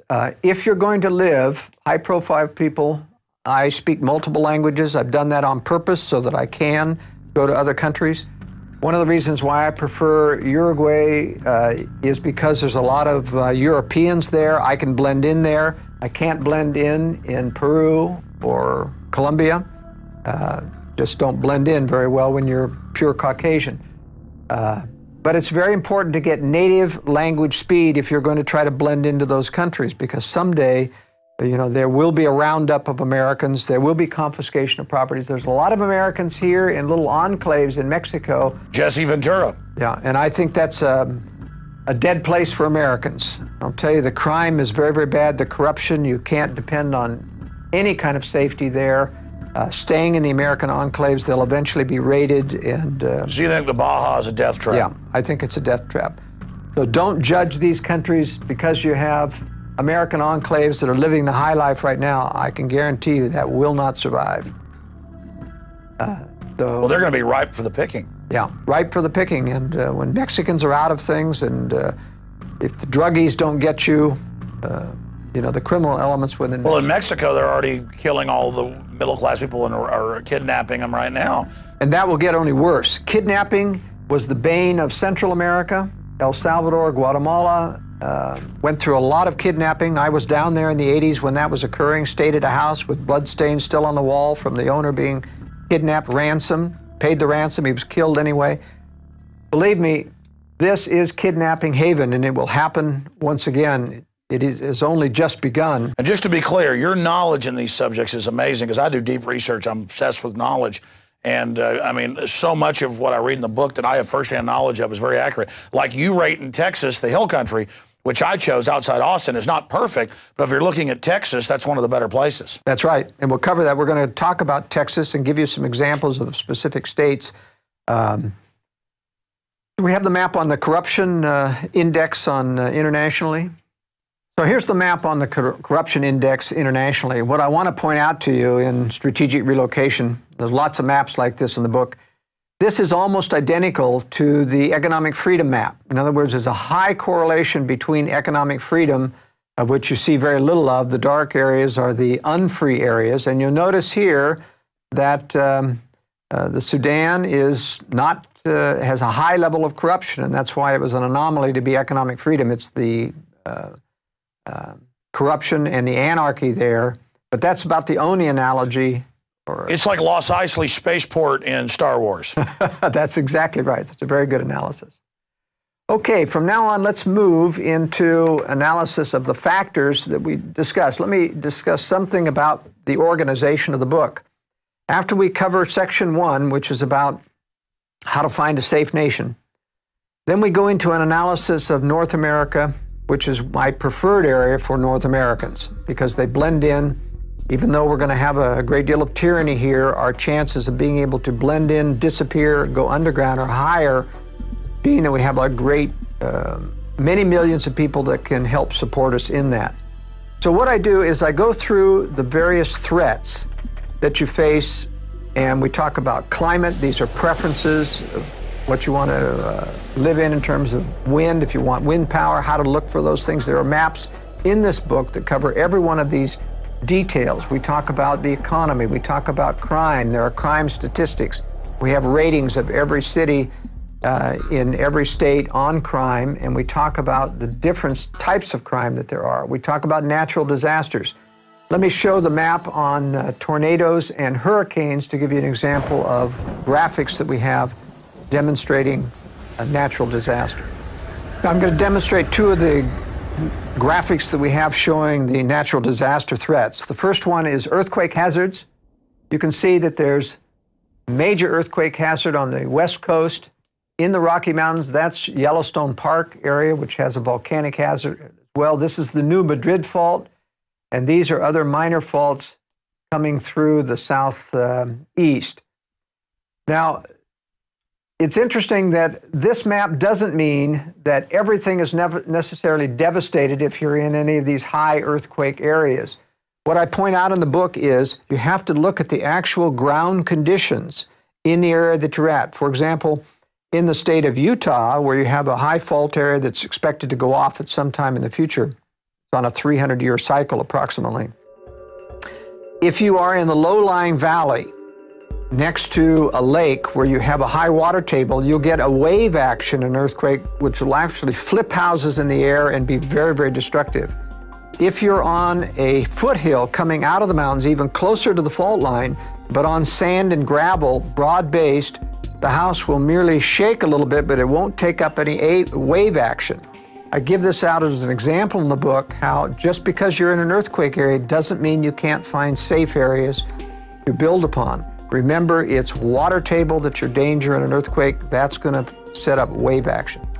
Let's go to the tornado map. Now, this is a graphic of the tornadoes in the United States. It's very graphic because these represent the larger the triangles, the heavier the tornado. This is the danger zone. These are where your F5 type tornadoes. We did have some F5s come through this area, which were devastating to the southeast and pour through here. I've spent a lot of time recently in North Georgia and seen the damage from these tornadoes. It is horrendous what these things can do. The good news is that there's no reason why you should ever be at risk of your life in a tornado area.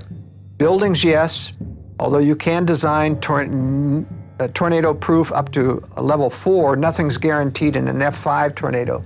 But with the proper safe room built into your basement structure, there's no reason why you can't survive any tornadoes. This is part of what I call the amelioration strategy or contingency strategy. You can overcome some of these threats, like earthquake, by building stronger, flexible construction and tornadoes. And that's an example of old-timers having storable food, having firearms, just as a matter of course.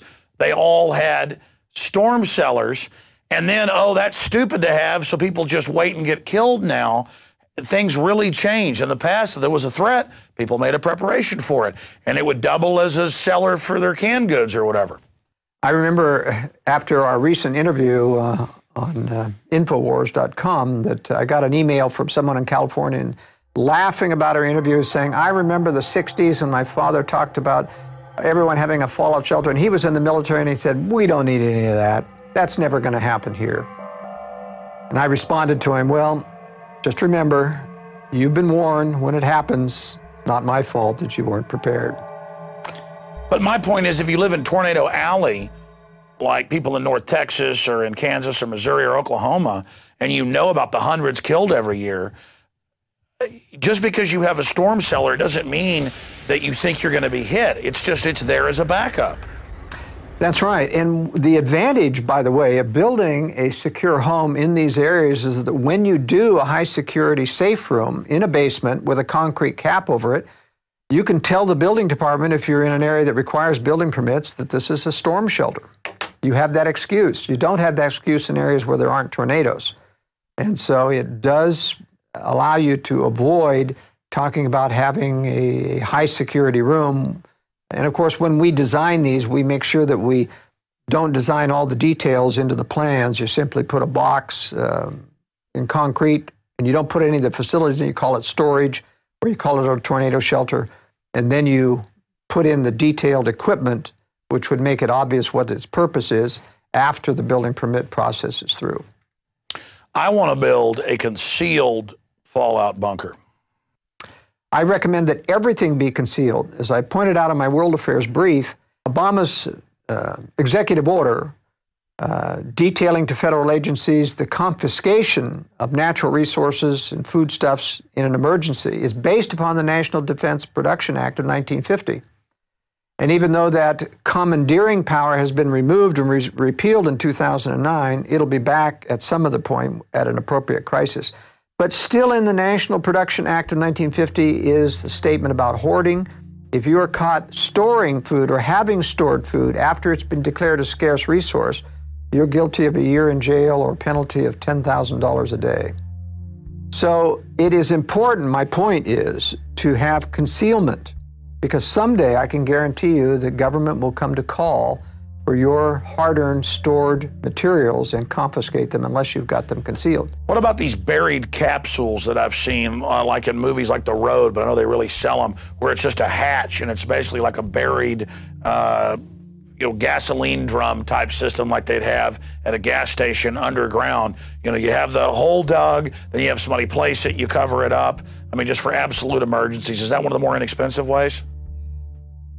It is, in one way, more inexpensive, but it's practically, as a practical matter, something I don't recommend. And the reason is, it takes a lot of in and out of one of those holes to stockpile something. The chances of you doing that without anyone seeing you, or getting to it when you want to without somebody seeing you out in an open field, or even if it's got a few bushes around it, very difficult to do.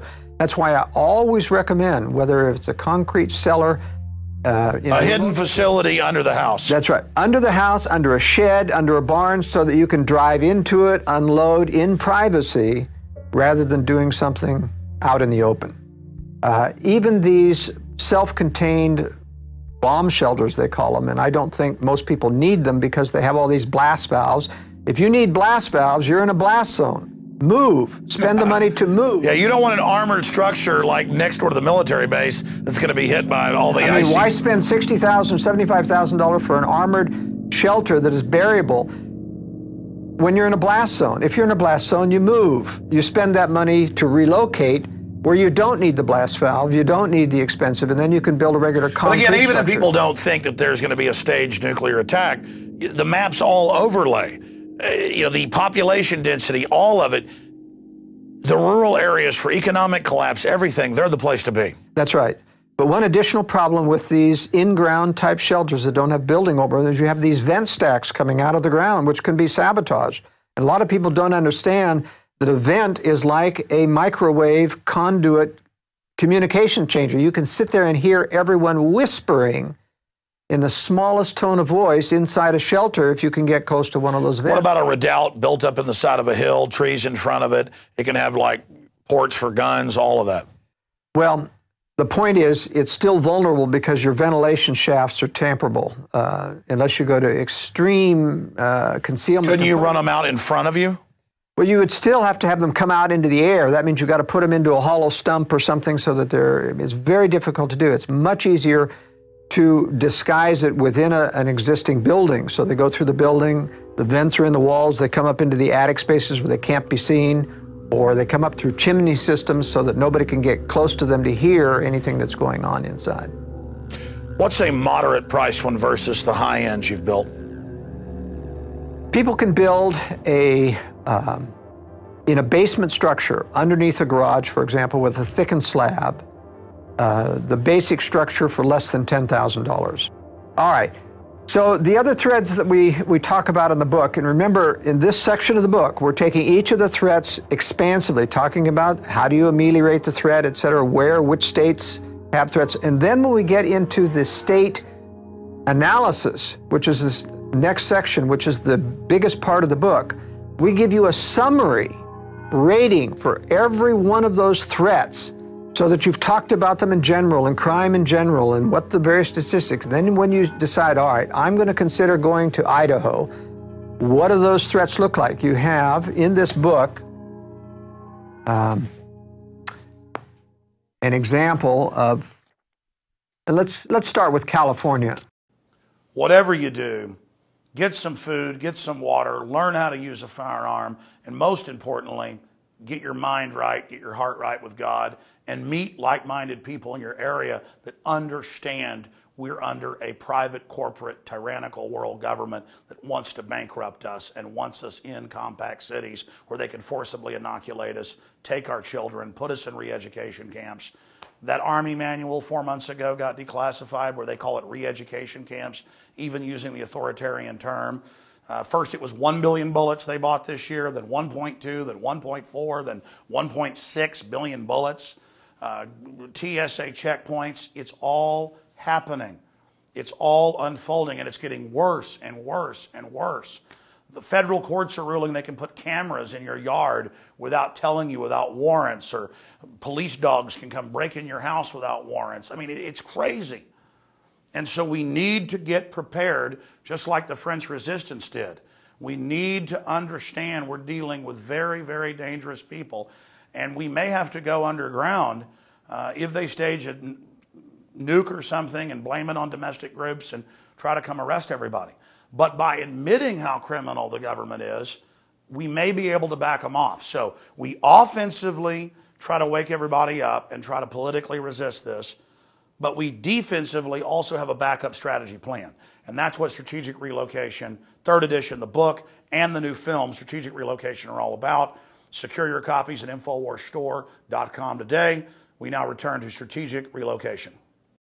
In California,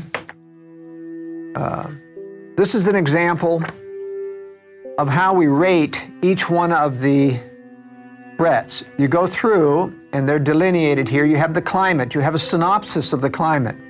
You have a synopsis of the density population and how many people per square mile average in the state.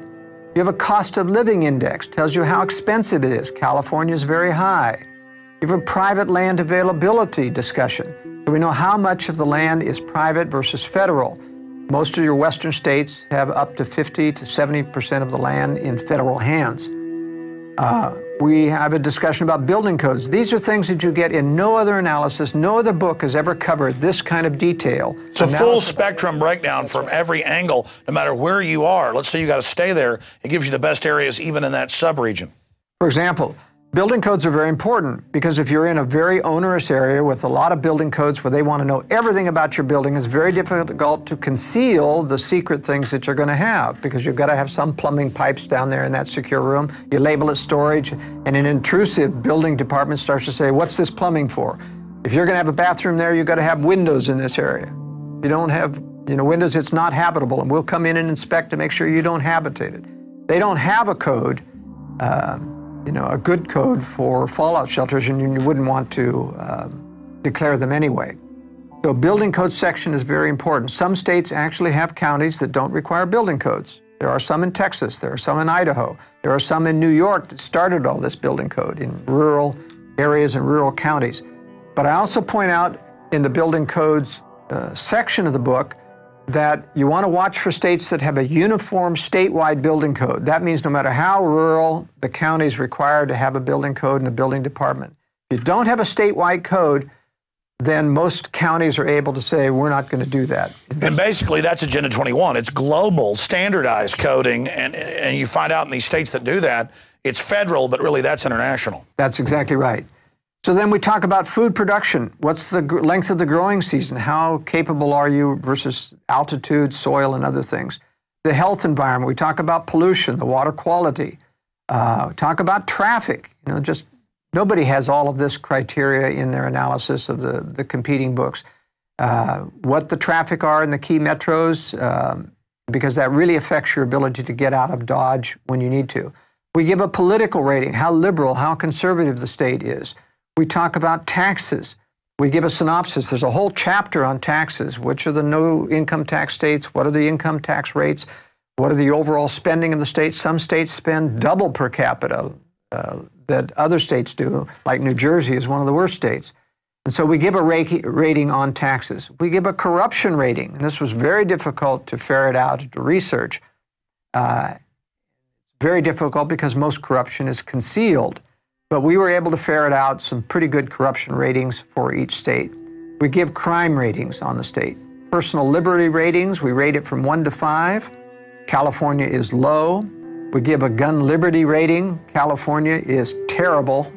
One of the few states we gave a terrible rating to. No permit to purchase firearms. Any rifle with a magazine is banned as an assault weapon. Registration is required for all pre-banned weapons. No out-of-production guns may be brought into the state, including vintage weapons.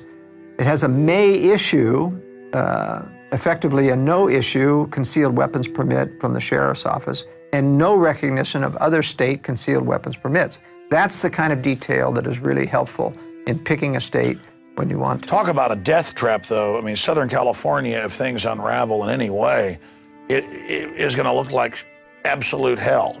That's right, but I'll tell you, California is a mix in that regard. It's got some very good retreat areas if it wasn't that it's in California. It's in the socialist state of the Union. It's in the most highly regulated state of the Union. And yet it's got some beautiful areas in the Sierra Mountains and things, and we'll talk about that when I show you the map. We talk about alternative medicine. This is very important. A lot of people keep asking me and says, are you going, tell us how to get our meds? And I said, forget your meds. Meds are not going to be had in a crisis. Learn to use alternative medicine now and get into states which allow alternative medicine, because then that little mini industry isn't stifled. You have naturopaths, you have chiropractors who know how to prescribe good nutrition, etc. I talk about homeschooling freedom. This is going to be very important.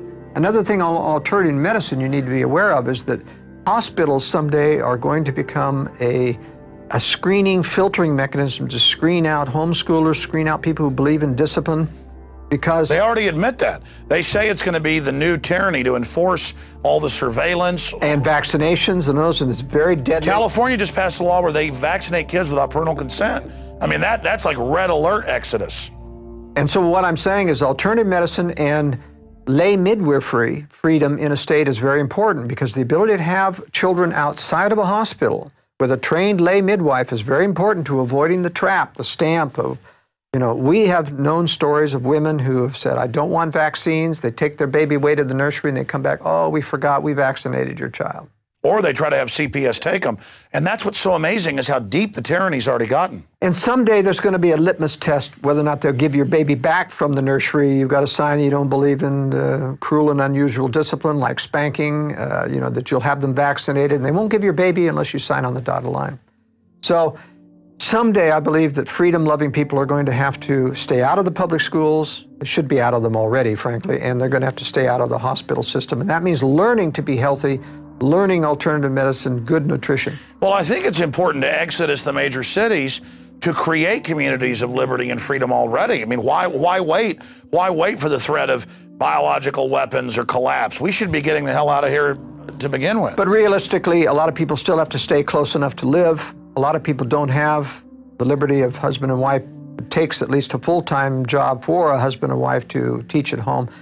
So the globalists did that on purpose. I understand the limitations, and I realize one of the reasons they made it tough economically is to get the women in the workforce, to degrade the family and those types of things. But I think if you work hard, if you read through the section on contingency planning and how to, you know, you can work through and start to make progress towards getting out of this kind of society and the traps that they're doing. The last section of detailed knowledge in each state is the military targets. We list every military target in the states, including naval, Army, Air Force, and we list the nuclear plants. Nuclear plants are particularly dangerous because when they do melt down, or if they get hit with a nuclear bomb or nearby and they're damaged and melt down, they are much more dangerous than a nuclear weapon in terms of the residual fallout, the long-term effects of fallout. Then in addition, after the detailed summaries from the threat section, we give specific notes, my personal experience about being in every one of these states, as well as in my blog on joelskousen.com, I've had people contribute what their experience is living in the states. And then one of the most valuable sections of the book is city-state specific strategies, or city-specific strategies, meaning for every major metro area in every state, I go through and explain where are the best places relative to that metro area to relocate relative to the outflows of refugees and how to avoid the bad areas. So this is a sub-strategy. If you can't afford to move out in the middle of nowhere immediately, you find those pockets that are nearby to the major metro areas. And I point out the areas that are away from the refugee flows and the specific areas around the city. This is very valuable information. Nobody else does it. So many of the other survival communities simply says, get out, there's no other choice, you're gonna die if you stay. I have to be more realistic. I've lived with this. I've worked with people for 40 years, consulting and building residences. I realize that even the best intentioned person who believes like you and I sometimes can't leave, and I want to provide the information that allows them to survive. I need to be in a major city to be able to find a pool of skilled people to do what I do in the media, to be on the offense, not just on the defense, but you're on the offense while you're building the defense as well. That way you're not all offense or all defense. Exactly. Now let's go to the California map and we'll tell you what one of these beautiful graphics looks like.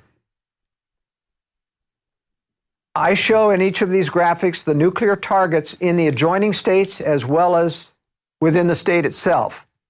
And I show the predominant wind direction of those particular targets. You can see that states, areas like San Diego, that's really a dead city. As beautiful as it is, that's where I was born. But with all of the military bases there, multiple targets, nuclear weapons there, that city's going to be toast. Long Beach is still a target in Los Angeles, and there's a few others. Vandenberg Air Force Base, where the missile rocket launches are. There's a few around San Francisco. And I also show in color, these are the blue military reservations within the state. We show land use planning, state and national and federal forests. Why is that important? Because when you're saying, I want to go to the mountains, you've got to realize that you're going to have to get up close to that, but you can't necessarily get in there unless you find what's called an inholder property. And the danger of inholder properties is that the environmental movement eventually wants the government to throw out everyone that's actually surrounded. They're doing that everywhere. They are. I know people in Minnesota, they've been there for over 100 years, their family, they're trying to take it. These are just the most, well, they're communists. That's right. So you have to be careful of that. I recommend generally that you get up along the edge of these, and there's lots of private land in these areas. California has some beautiful retreat areas, abundant water, beautiful forests. They make for good vacation retreat cabins. Their only problem is you have these high-density population areas, and they're all heading for the hills when something happens. So the chances of getting overwhelmed are good. Better chances of reversing that are to get on the backside of the Sierras so that people have to get over the mountains to get to you. That cleans out and reduces a lot of the people that... It's like a filter. That's right. It's like a filter. And so in terms of finding retreats in California, for example, people in San Diego need to get back up here in the foothills. There's a lot of property in these areas. Even though it looks totally green, there's a tremendous amount of private land in that area. And you get behind the mountains so that you're blast zone protected. You can survive in those areas and commute into the area. One of the interesting things that I point out in another part of my book, however, is that for people who have to live in the LA Basin, San Diego Basin, if you decide to get out, if you're reading my World Affairs Brief and you get advance warning and you get out, you have to get all the way over into Arizona in order to get up to safe areas, because there's only one road out of this, and it goes through Las Vegas, one road. Also Interstate 95, which goes up there, and there's a lot of military targets. And so in order to clear into a safe area like Utah, which is a 5-star state, you've got to get clear over here past Phoenix, or bypass and go up into Flagstaff and get up around the Grand Canyon, also one road. That's how tenuous it is to get to safe locations from this Southern California area. You got 30+ million people in California. That's right. So you see, it's very difficult. One of the strategies that I recommend for people who are young enough to learn is to learn how to become a pilot. Being able to fly out of these areas is a great strategy. And it's an industry that's going down, so there's a lot of room, a lot of people hungry to train you and fly you, and it takes a little bit of money, but generally you can get a pilot's license for less than $5,000. So that's another strategy. Let's talk about a safe state now. Let's go to Idaho. Before we go to the Idaho map, I want to go to a general map of the United States to show some strategic value of areas in the east and the west and why Utah and Idaho end up being so highly rated. As we remember, we talked about population densities are extremely high in this eastern area. And in fact, it extends completely over to about halfway through the states of in the middle of the country. A lot of people out here in the farmland as well. Because of that high population density, none of these states rate anything above 3 in the East Coast. Tennessee is the highest rated state because it's got the Cumberland Plateau. There's this big Appalachian mountain chain here, which kind of is a blocking area for the major population center here. The Cumberland Plateau in Tennessee is a high 1,000-foot plateau. People will tend to infiltrate through the mountains, over the mountains, through the valleys.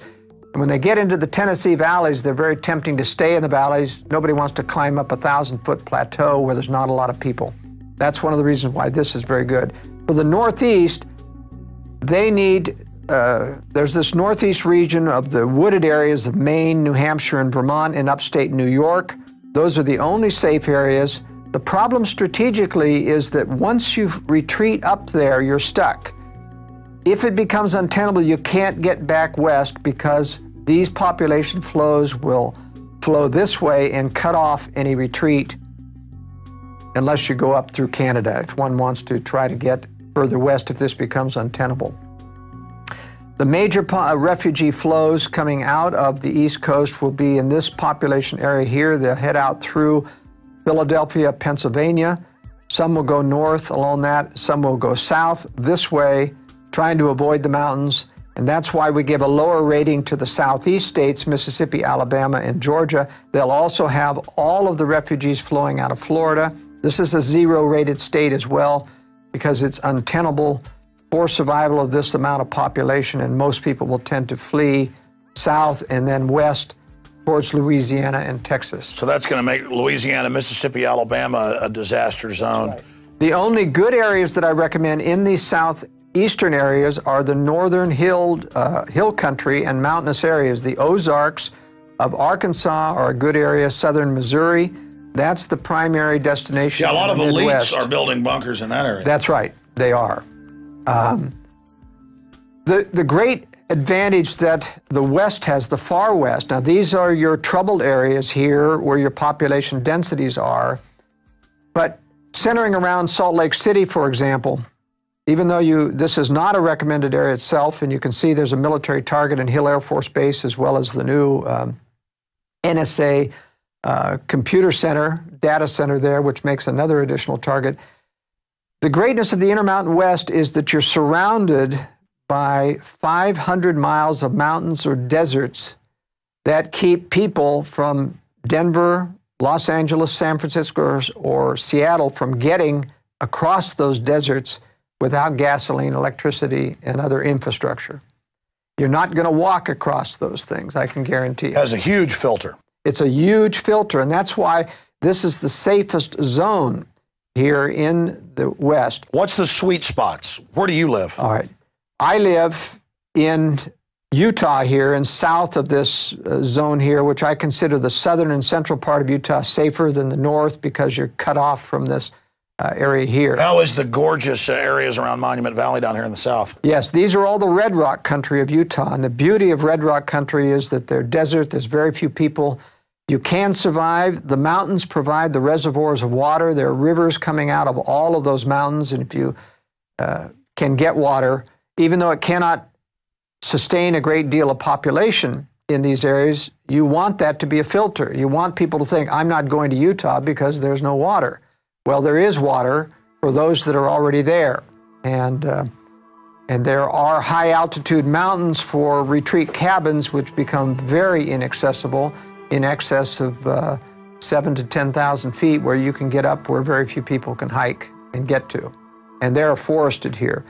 Now, Colorado has some of the same terrain, but the problem is Denver is a major New World Order center. There's a major concentration camp being prepared in Denver. There are secret bunker systems under the Denver airport. There are black helicopter bases out of Buckley Air Force Base in Colorado. And just a few miles down the road is Colorado Springs. And there's Colorado Springs, Cheyenne Mountain. I don't know why the powers that be moved NORAD out of Cheyenne Mountain into Peterson Air Force Base. It makes the city an obliterated target. And I have recommended everyone in Colorado Springs who hears my voice needs to be relocated so they're not there, because the powers that be have made a major Air Force base within the city as a target. Omaha, Nebraska, of course, is Offutt Air Force Base. That's the alternate Cheyenne Mountain here, and that's where all of the powers that be went during the 9/11. That's where the president went. That's where Warren Buffett had all of the CEOs, top CEOs from the World Trade Center at Offutt Air Force Base. You can't tell me that they didn't know what was coming on. Now, Montana, Idaho, and Wyoming are, to a certain extent, in many regards, better than Utah. I got to stop you. How weird is that? It was in the news that they had hundreds of these top people. Before it even happened, they were all there for a special announcement. What was said in that hangar? What was done? I mean, did they say, look, you've seen what's happened, get in line? I mean, that talk about bizarre. It is. Unfortunately, nobody's talked. We don't know. They won't give a list of who was there, although we do know that some of the CEOs that survived were at Offutt Air Force Base. Yeah, who would have been in the World Trade Centers that day? That's right, who would have been in the World Trade. They had advance notice. Now, I'm not saying that everyone who left knew what was happening to the World Center, but certainly Buffett knew. Certainly, he's shown himself to be an insider player. And that's the excuse to get him out. And plus, they're acting secretive about it. That shows you something was going on. That's right. So there are some advantages to being to the north in more hostile climate in terms of, and this is the area right here, which Jim Rawls of the Survival Blog has his redoubt, which he feels is the safest area, but that's from a military standoff point of view. I don't subscribe necessarily to that for most people. Very few people are capable of engaging in a military standoff. I also give high credence to areas that have a high population base of people of the Mormon faith because they're preparedness-oriented. They have a lot of food storage, a lot more than the population in general. Shifting gears, I noticed Montana and North Dakota has incredible nuke strike points. That's right. These are where your missile fields are still remaining in the United States, and that's why I give a very poor rating to anything in this area here. But there's a mountain range separating this safe area here, and that is not a missile strike area. That's a Bureau of Land Management area here. But this is where Pastor Chuck Baldwin went with his people, Whitefish, Montana, Kalispell, Montana. It's a very good area. The problem with these areas, they are very safe. They are a long distance away from, how should I say, civilization. So you got to take 2 hops to get to a major port like Seattle or other place where you can fly out. So if you're running a business, if you have to travel, that's why for most people, this area around Salt Lake City, even though I don't recommend the city itself, this area is much more user-friendly in terms of getting... Moving quickly, tell me about the Midwest. Tell me about Austin, where we're at. Tell me about... All right, so Texas, and what I really need to do is shift to a different map here. These are the safe areas outlined in yellow here. And let's talk about Texas a little bit. We have accentuated, this has been enhanced graphically to show population in red. Every one of these dots are thousands of people. And what we've shown here is like an arterial system. This is where your danger zones are, where large population centers are. San Antonio is a large one. Dallas-Fort Worth is the largest. Houston is a large one here. And you have to realize that those population centers, when these cities die through cutoff of supplies and infrastructure, are going to get out in the hinterland. Most people are going to try to follow roads to get to a place where they have relatives or they know other people. They're not going to make it. The freeways are going to be crowded. They're going to run out of gasoline. They're going to run out of food. And then they're going to start to go north and south of those freeways. And that's why these areas here are away from those patterns. This in the southeast Texas area, the pine forest, this is beautiful country around Palestine, Texas, etc. Yeah, we've got a ranch right there. Yeah. There's a lot of beautiful land here, but there's a lot of little towns there. In other words... Well, when hurricanes hit, they had one a few years ago, crime exploded as everybody got flushed out of Houston. And literally the millions of illegals, that was one of the big problems. It just poured up into these areas. But a bunch of people got shot when they were trying to rob and stuff. But it was a crime wave up here as everybody got driven out of Houston when it flooded. So these are what I would call macro recommendations, meaning these are general areas where you want to find specific. It doesn't mean that everything is as safe as everything else here. I give specific recommendations in the book of how to find specific safe properties. It's just if you're going to be in Texas, here are safer areas. That's right. Here are bug out routes. Right. These are the areas, and these are the dangerous areas that you don't want to be anywhere near close. Remember, you can look at these as pockets of high-density people that when things are cut off, they suddenly triple their size, and everything around that becomes compromised as they expand out to look for food. So even though you may right now have a real nice piece of property outside of Austin, if you're 20 minutes away, the chances are it's going to get overwhelmed at some point. So you need a leapfrog strategy for minor, moderate catastrophes. You can survive 20 minutes out, but then you need a cabin out there in the hill country further on that's out there so far that nobody's going to walk to it. That's the basic strategy. And as you see in this of the Midwest here, you see these huge areas, Detroit and Chicago and Columbus and Cincinnati. And even though there's a lot of rural and you drive through those areas and you think, gee, this is still very rural, you've got to look at these depictions that we've made of how dense these populations are. And when they spread out, all of these areas around those are going to be compromised. And so you have to be pretty far away to even have any chance of surviving. And you're much better off when you start getting further west, where it gets... And just watch what the elites do. It's on the news. They're building bunkers and castles and armored redoubts in the Ozarks. That's right. I mean, it's amazing. And I know you've built some of these homes or advised on them. That's right. So let's go to Idaho then, if you want to bring up the map of Idaho, and we'll talk about a safe state and some specific areas in this. Now, Idaho has Boise here, which is the only economically viable area for people who have high-income jobs, technical jobs. Boise's kind of a new technical center. This is a beautiful farming valley along the Snake River. Good areas on either side of this. This is all irrigated farmland. This is a little better out here in terms of being away from the main freeways, very few people come up this way. But this is a beautiful retreat area here, lots of farmlands here. This is Jackson Hole over here, which is not a good area. But this is a beautiful mountained, forested area here, where lots of high mountain cabins, and yet you can grow crops down here in this area. This, however, this shows how I point out in the book, climate plays a role. This is the rocky chain coming down here, and then it goes down into Utah. Your cold mountain air from Canada comes sweeping down in here, and you get some very severe cold winters. These areas are almost 15 degrees warmer in the winter than these areas because these mountains keep this cold air from coming back into this area. This is a banana belt here in Idaho around Lewiston. One of the top retreat areas here is along the Nez Perce River. This is where Kuskia is. This is the Nez Perce Indian Reservation, which I don't recommend you get on because of the sensitivity of minorities taking back their land, even if they contract with you.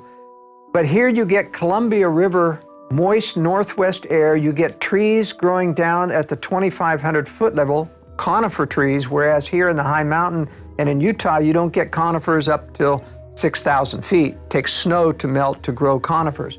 But here you get enough rain from the northwest coming over that you have a microcosm. This is like northwest climate, clear up here into the panhandle of Idaho. A lot of beautiful areas here, Boundary County, around Sandpoint, Idaho, no building codes up in Boundary County.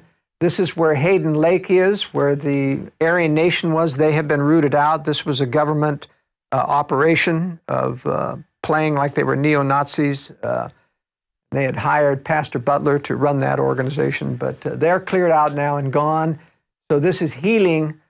I don't normally ever recommend people get around a government-operated survivalist or phony survivalist community because it gives the whole... And they're looking to set people up. And they're looking to set people up. So you don't want to join survivalist groups that are very public, militia groups. You want to be supportive, but if you join, all of those organizations get infiltrated. Very dangerous to be a part of it. So I recommend informal networks of people. This concludes the main body of the documentary film Strategic Relocation with Joel Skousen. If you get the DVD at InfoWarsStore.com for your library, it has an expanded extras section dealing with securing the home itself. That is really just a gateway into truly securing your home. And Joel Skousen breaks that down in his book, The Secure Home, also available at InfoWarsStore.com. And of course, of all of these materials that Joel Skousen's produced, the book itself is simply amazing, and everyone needs to have this. I know I certainly have multiple copies in my home and also in my car because it serves as an amazing roadmap in major cities for routes that the general public doesn't use in case of large traffic jams, and just dozens of other things. Water quality in the area, nuclear reactors, military base sites, where foreign nuclear attacks are targeted. Hats off to Joel Skousen and his team for putting together these books, and hats off to my team, Rob Jacobson, Darren McBreen, Rob Dew, and the rest of the InfoWars crew for putting together Strategic Relocation, the film. So again, I invite all of you to start getting prepared today. The journey of 1,000 miles starts with a single step, and things that you think are really hard to do are actually easier than you think and quite exciting. Last week on the radio, in closing, I told the story of how I would go on the hike and bike trail and hike, and I see people running on really rough trails with no shoes. And I was thinking a few weeks ago on an 8-mile hike trying to get in shape, I remember being a kid running around in the woods by my house and down the street and down gravel roads without shoes in the summer. And then I remembered how during the winter I'd have boots on or shoes and my feet would be soft at the first of the summer, but by the end they were like shoes. I mean, God gave us great design where we have basically shoes that keep regrowing the soles. And so I went for a mile walk without shoes on a gravel gully trail, and the first few hundred yards it was torture. All of a sudden my feet went numb, and I was able to jog back the half mile back and only got a few cuts on my feet. and now I'm growing even bigger calluses. And my point is, it's like that politically or anything. You've just got to start applying pressure to the system that you know what they're doing, while at the same time getting yourself prepared and warning others. This is a life and death situation we're talking about, and that's why we put together this preparedness film.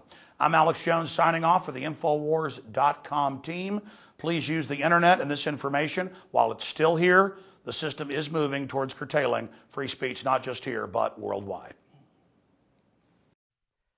So let's go to the East Coast now, Alex, and explain one of the more difficult states to get out of and live in. We're going to talk about New Jersey. New Jersey is a zero-rated state, like Florida and Hawaii. It's just got a tremendous amount of difficulties to overcome.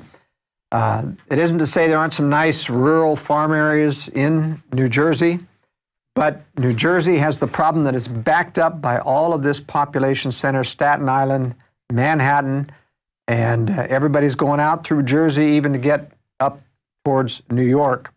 So this is one of the most difficult things to consider as well when you consider you've got Philadelphia right here, so that you're sandwiched, and even people trying to go this way is going to run smack into the social unrest of Philadelphia.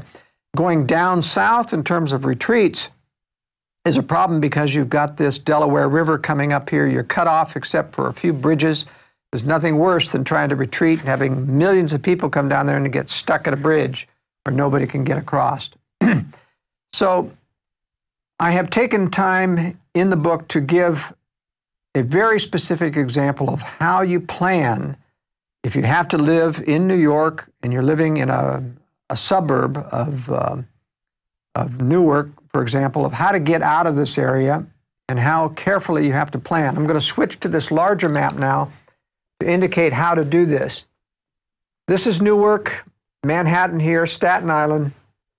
In our example, we've got a family living in Livingston. This is in a suburb, and there are miles and miles and waves of suburbs. They don't start to really get rural until you get out about this far. This is a close-up of where we live in Livingston here, and it shows the problem. We've got freeways here and here, and a lot of people don't realize that these freeways are trap zones. You cannot cross the freeways unless you find an entrance or an off-ramp or an exit. And I believe that in a crisis, not only will the freeways be packed full of people, that all of the on-ramps and the off-ramps will be packed with people too, and you won't be able to cross the freeway, even if you don't want to get on the freeway. But in every freeway, there are a few places. One is right here. This road goes under the freeway, and there is no off-ramp or any on-ramp. So you can scoot on by that freeway and get going further on. This is another alternate route that I've planned out here. These are all rural roads, non-major or secondary roads that also go under the freeway here. It's very, very important. You've got river obstacles here. You've got to watch for bridges. You've got to plan various bridge routes to make sure that you can get across there. So now going back into the larger map, we're trying to avoid Picatinny Arsenal, which is a secondary nuclear target here. We want to stay away, give them a wide berth. The freeway goes much, much too close to that area. If you ever do, by the way, get on a freeway, you want to make sure that you get on past any major cities so that there isn't anything to block your way. If you take 80, which is the better freeway in getting out, it takes you up towards northern Pennsylvania. It's the clearest route out of the east to take Interstate 80. 78 takes you right into Philadelphia, not a good freeway to get on. You're going to have to get off before that. And you have to get around these areas, mostly through secondary roads if you're going to bypass Philadelphia. If this is clear, if you get on after Susquehanna, your chances of getting all the way to near Buffalo are pretty good on that freeway. But for our example here, we're going to take and do a retreat in a rural town called Newton here. And the alternate routes are the ones in gray. This is the main route that we've chosen. Tried to avoid bridges, but you can't with this many rivers here. Once on a rural road, we want to avoid going through the town of Susquehanna. So this is our primary route, even though it goes longer and further away to get to Newton. This is the preferred route. You really want secondary roads, not freeways, that go through a few towns, and it's very difficult to find because secondary roads do go through towns. So basically, wherever you live, you should at least think about evacuation routes that aren't on the main road. I mean, when it's Friday night, you can't get home because of the traffic. Whenever there's a hurricane, it creates traffic all over the state because everybody drives up. People die on the highway. They get stuck for days. They run out of gas. I mean, if you get a real collapse or a war or an attack, it would just be bedlam. That's right. One of the interesting things to practice is during maximum traffic hour, when even the secondary roads in a town going to places are pretty full of traffic, try to map out a route where you only go on the residential streets and time yourself, and you'll find generally you'll get through faster by sticking just to the residential. And that simulates. I already do that. That simulates what you would do, is actually go down residential roads that just have houses on either side that are not a secondary road. But this is the key. The key is finding, and you have to do this with Google Maps. If you get to Google Earth or satellite view, you can zoom in close enough that you can see, if you follow this freeway with your mouse, you can find areas that don't have an on-ramp or an off-ramp. And that's the secret for getting through. But bottom line, if you can, don't live in New York or New Jersey. Don't live in Hawaii. Don't live in Florida. And if you're going to have to live in one of these other states, live near enough to one of these safer pockets. That's right. And what I tell people is that you do have time. I'm convinced that the scenarios that we talked about of economic collapse are not going to occur precipitously. The dollar cannot be devalued. A devaluation refers to a fixed rate compared to another currency that is allowed to make one get lopsided. And a devaluation occurs, they change the fixed rate, and suddenly it's worth 30% less. That can't happen with the dollar. It's not pegged to any other currency. Other currencies are pegged to the dollars that have fixed rates. They can collapse. So the dollar is the world reserve currency. All they can do is slowly debase it. That's right. That's all they can do. And the base is so big that it's going to take a long while to debase $400 trillion and turn it into. But it's causing the other currencies to accelerate their debasement. So that's that. You know, the experts think there's some trigger point where it accelerates the devaluation. Well, I'm not so sure, because we have to remember that the other currencies love U.S. inflation. That allows them to hide their increased inflation and still stay equal with the dollar. So there really aren't a lot of people in international banking circles that are against dollar devaluation. Bottom line, the globalists have thought this out. They have thought this out. They're protecting themselves. It's got a long way to go. I'm predicting a downhill slide till they have an exit strategy. War will solve it all. Then they can erase it all. They can erase it all. Force majeure. We walk away blameless. But here's the question. Why are they digging in? People say, Alex, why are you concerned about this? Why are the elite digging in? Because they don't want, and they know that the world population, especially the U.S. population, will not accept boiling the frog forever. At some point they will rebel. I'll tell you, when they have to go defend a wetlands violation in The Hague and hire an international attorney, you're going to have hell to pay politically. They're going to say, get us out of that treaty, get us out. We demand to remove from the United Nations. That would start to happen if they really started. They've got us under UNESCO trying to ban people doing chores on the farm. Again, they know, I agree with you, they're accelerating their program. I agree, they want to do it long term, but it's a catch-22. Long term, yeah, they can get it done, but they don't have long term because we're checkmating them. So it's almost like the Patriot Liberty movement is so successful, we're almost driving them into a confrontation. Where they have to choose war as the ultimate thing to knock down the opposition. The war knocks down all opposition. So then why not go ahead and give in to them? I'm not saying that, but if we're driving them into doing this, which I agree, then why do we do the right thing? Because justice be done, may the heavens fall. We can't give in. It's against our principles. We can't just walk in and say we give up. So it's better to confront them and force them to react on our turf than to just lay down. Absolutely, because at least we build a remnant. This is to me, it doesn't matter if I don't believe that we can win back the whole nation.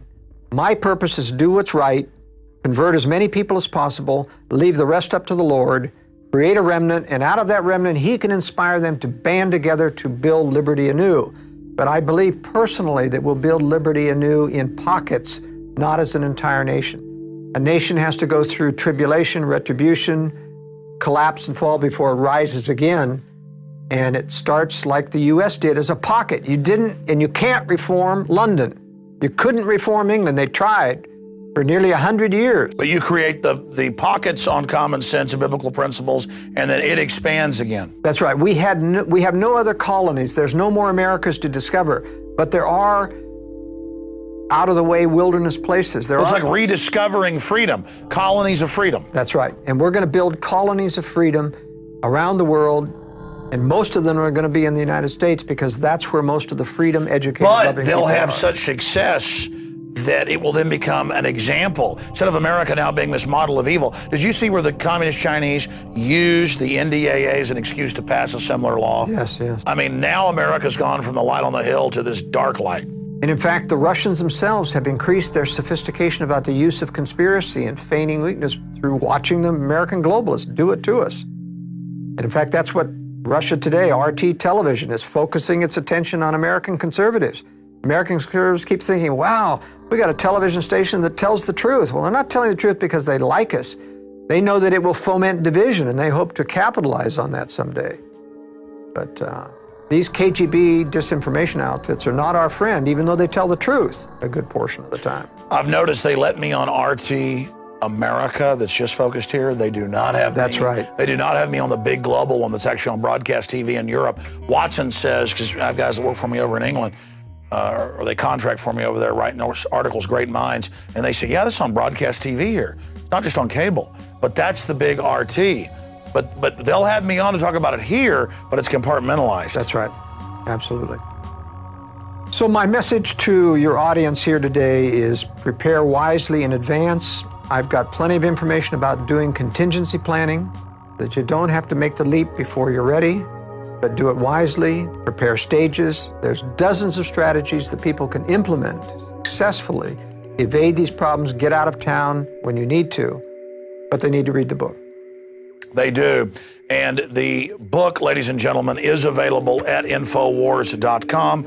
Strategic Relocation, North American Guide to Safe Places, 3rd edition. And also when you order it at Infowars.com, you'll get other evil contraband like a pocket constitution, Infowars bumper stickers, free added to that. We also carry books on Agenda 21 and a lot more at Infowars.com. But this is invaluable. It's the best book out there, and that's why I'm promoting it.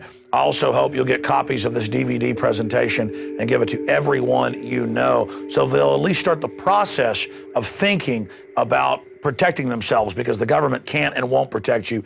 It is up to you in the final equation. That's it for this extended breakdown. Great job, Joel Skousen of World Affairs Brief. We're going to also have some extras here on the DVD that expand on how to secure your redoubt or your bug out location, that cabin, if you're able to secure it. So that's coming up in the expanded extras. Thank you for watching.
You've just watched the amazing presentation that Joel Skousen broke down in close to 2 hours, the secrets of survival that the establishment trendy preppers are not talking about, and his book, Strategic Relocation, North American Guide to Safe Places, 3rd edition. But he's also written countless articles and the best-selling book on the safe home or redoubt itself.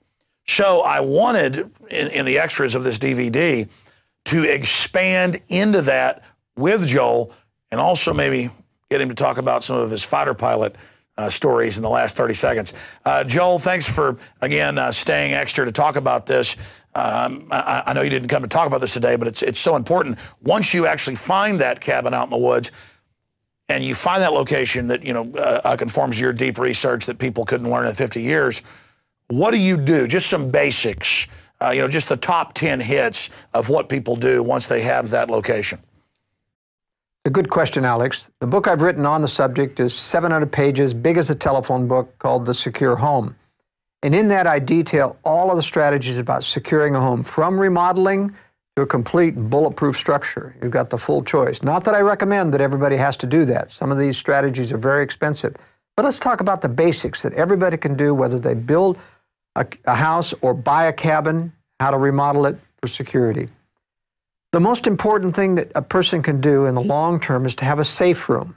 Every home that we design, and I've been one of the pioneers in the field ever since I put out the books, The Secure Home, it's gone through 3 editions, is to have a safe room. A safe room does many things. One, it provides a redoubt that you can get into the house. If you don't want to confront anybody coming in, you can get in. They can't get to you. You've got communications, you've got water, you've got food, you've got electricity from solar, battery banks. Everything is internalized and kept within that, so that if they would shave down the house around it, and it's still self-contained for a certain period of time. These safe rooms can be as simple as a hardened master bedroom closet system, including a master bath. And we developed a special technique called gravel wall construction. You take down the sheetrock in a house and you put up plywood instead, and you fill it with gravel, sharp-edged gravel. A 2x4 wall, under all the tests that we've done, will take any high-powered rifle except a .50 caliber Browning, and it will stop those bullets. Chew them up, multiple shots. You can't get through gravel wall. You can get through concrete, but not gravel wall. It's an amazing, cheap, and inexpensive way to secure. Because when you blast it out, more falls into place. That's right, exactly. And when it's sharp edge, you can't use pea gravel. If it's sharp edge, it kind of locks in as the bullet hits it, and you just dig through it. So it's a cheap man's way to almost have armor that grows back. That's exactly right. It really is. You can put it in ceilings. It's not that heavy that you can't secure top, bottom, ceiling, and walls.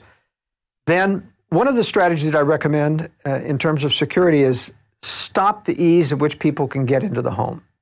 And so that means hardening the doors, the front doors. The essential thing is to get steel jambs on the doors instead of wood.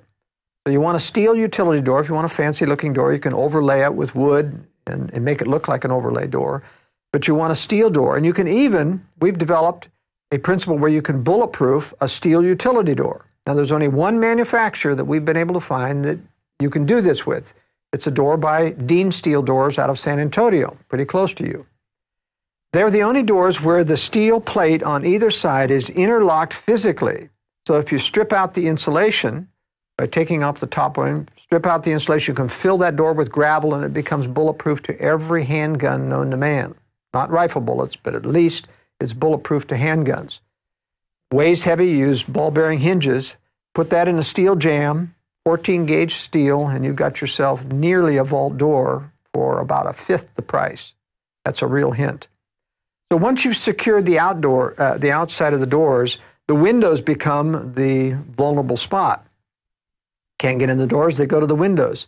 There is window film that you can buy out of very high tensile mylar plastic that you put on with an adhesive, and it becomes like a car window, like the windshield. Tempered glass, yeah, but you break it and you can't get through it. Very, very tough stuff. That's a way to secure windows. We can design even bulletproof shutters out of bulletproof steel, and we've done so on various homes with special ball bearing rollings, so you can just close it up and shut it down. But it limits the design because you've got to have room beside each window to either have opening shutters or sliding shutters that close that off. But let me go to a strategy about the master bedroom. This is a very important strategy. The worst thing you want to do is be asleep at night and have somebody get into that master bedroom or break it open, and you're trying to wake up, fumble, even if you have a weapon, trying to find it. That's been my plan, is to secure the master bedroom, not just from reading your book, but even before I read it or scanned over it, I'd actually thought, I sleep like the dead. So I would love to sleep in something that was like an armored. That's right. That means hardening that door. At the least, you need a solid core door with a special strike here that has long bolts that go in so that they can't break open that wood jamb. The wood jamb is the weakest part of the door. They're made out of very flimsy pine generally. So even if you have a solid core door and you don't have a reinforced jamb, you can still break it down because the jamb gives way. So I like to put reinforced steel plates on there so the jamb is tight and going into the wood structure at the minimum. And for a good home, we'll go ahead and put steel utility doors. Doesn't have to be gravel filled, but put steel utility doors in a master bedroom. You want a safe room in a master bedroom where you can be secure if there's an intrusion. You don't want them to get through the master bedroom and surprise you so that you've got time to get your weapon, call 911, etc. In the homes that we design, we always have an exit out of the master bedroom downstairs to the basement so you don't have to go out your door and down the stairs to get to your safe room. And we also design homes from scratch so that the children can come from upstairs, or we design the bedrooms to either side of the master so they can come through a closet and get to their parents' room and then down into the safe room without having to go through the stairway or come through the master bedroom. Those are ideas that really help you to avoid confrontation.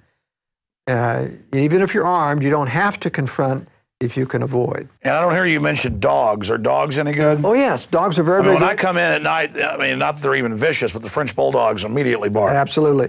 Geese are even better yeah. than dogs. Geese on the outside will make a racket and even attack people coming in. Oh, I've run into geese running into me and attacking me just in neighborhoods, walking by a pond. Very interesting thing to do. Now, I'm worried the honking will wake me up, you know, if a possum comes by at night.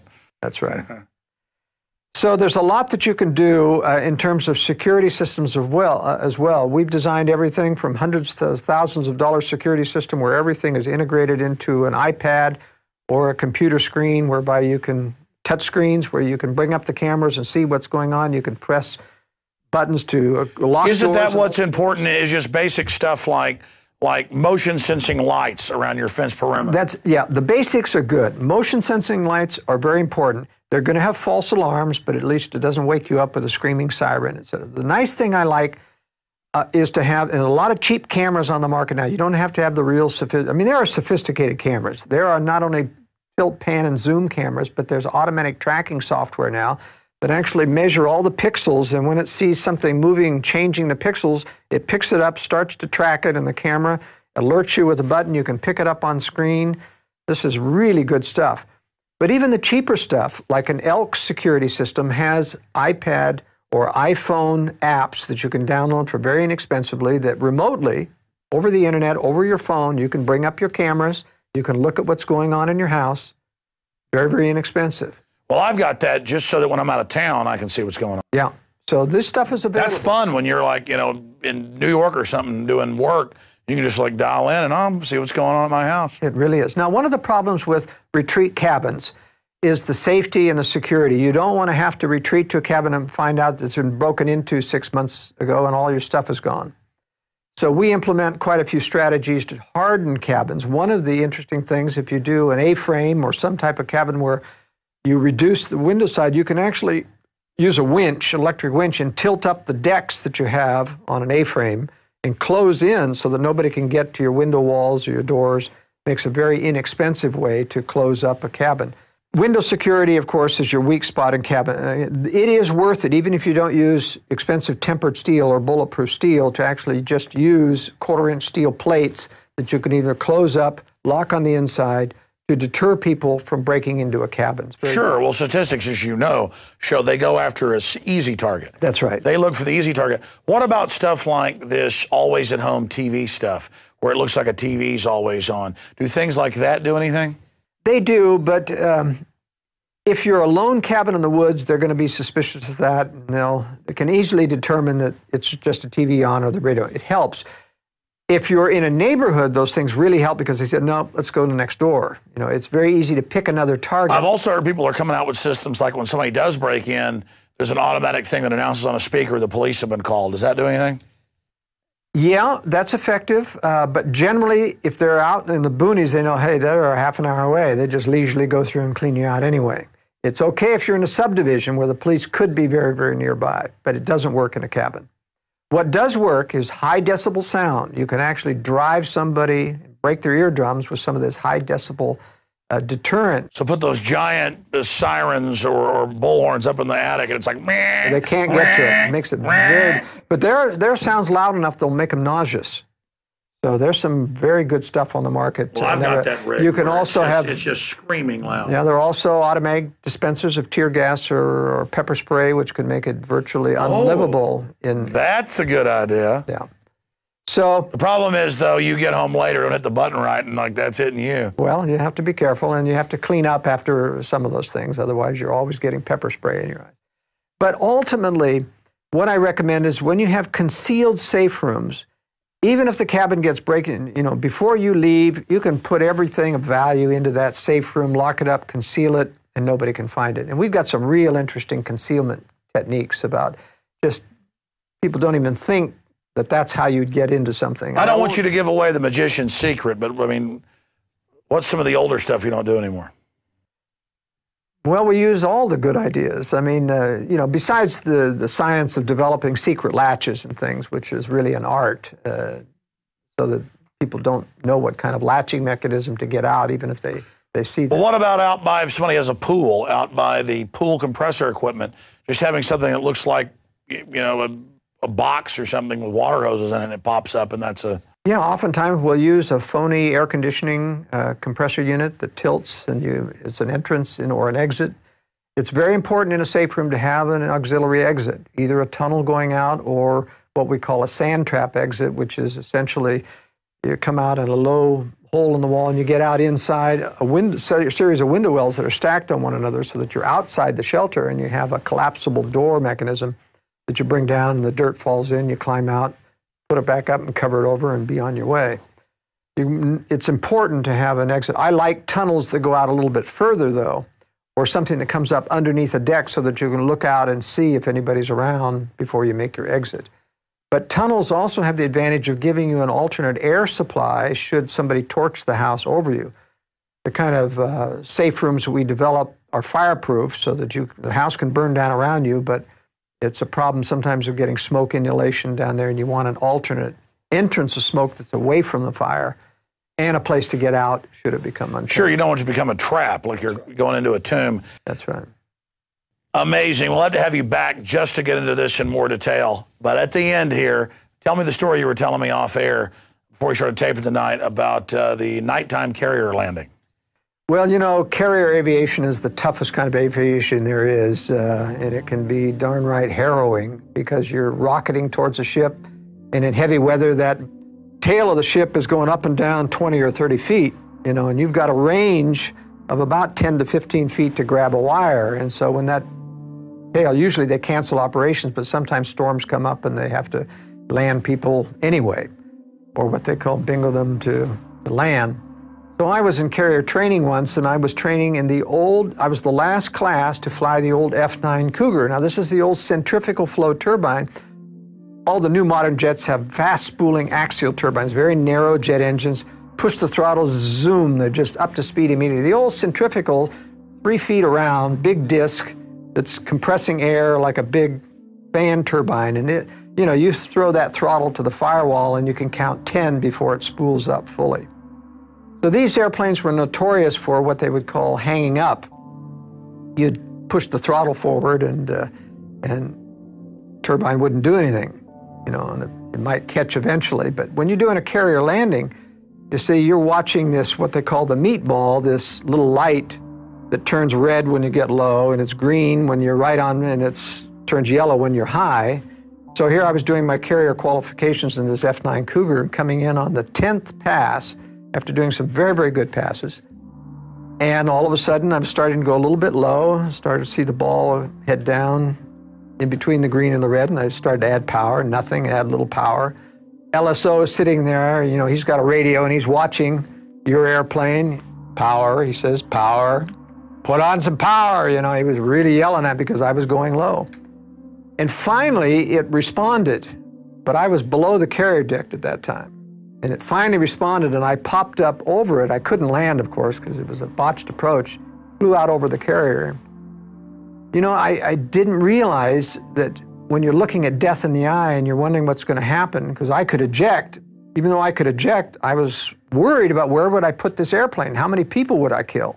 Because here you have all these Navy corpsmen there, or Navy people, deckhands, out there, don't realize you're going to crash into them, and you're seconds away from ejecting and letting that airplane go into the ship. So when I got down afterwards, and of course, when I overflew the ship, the LSO said, "What happened, Skousen?" I said, "I had a hung engine."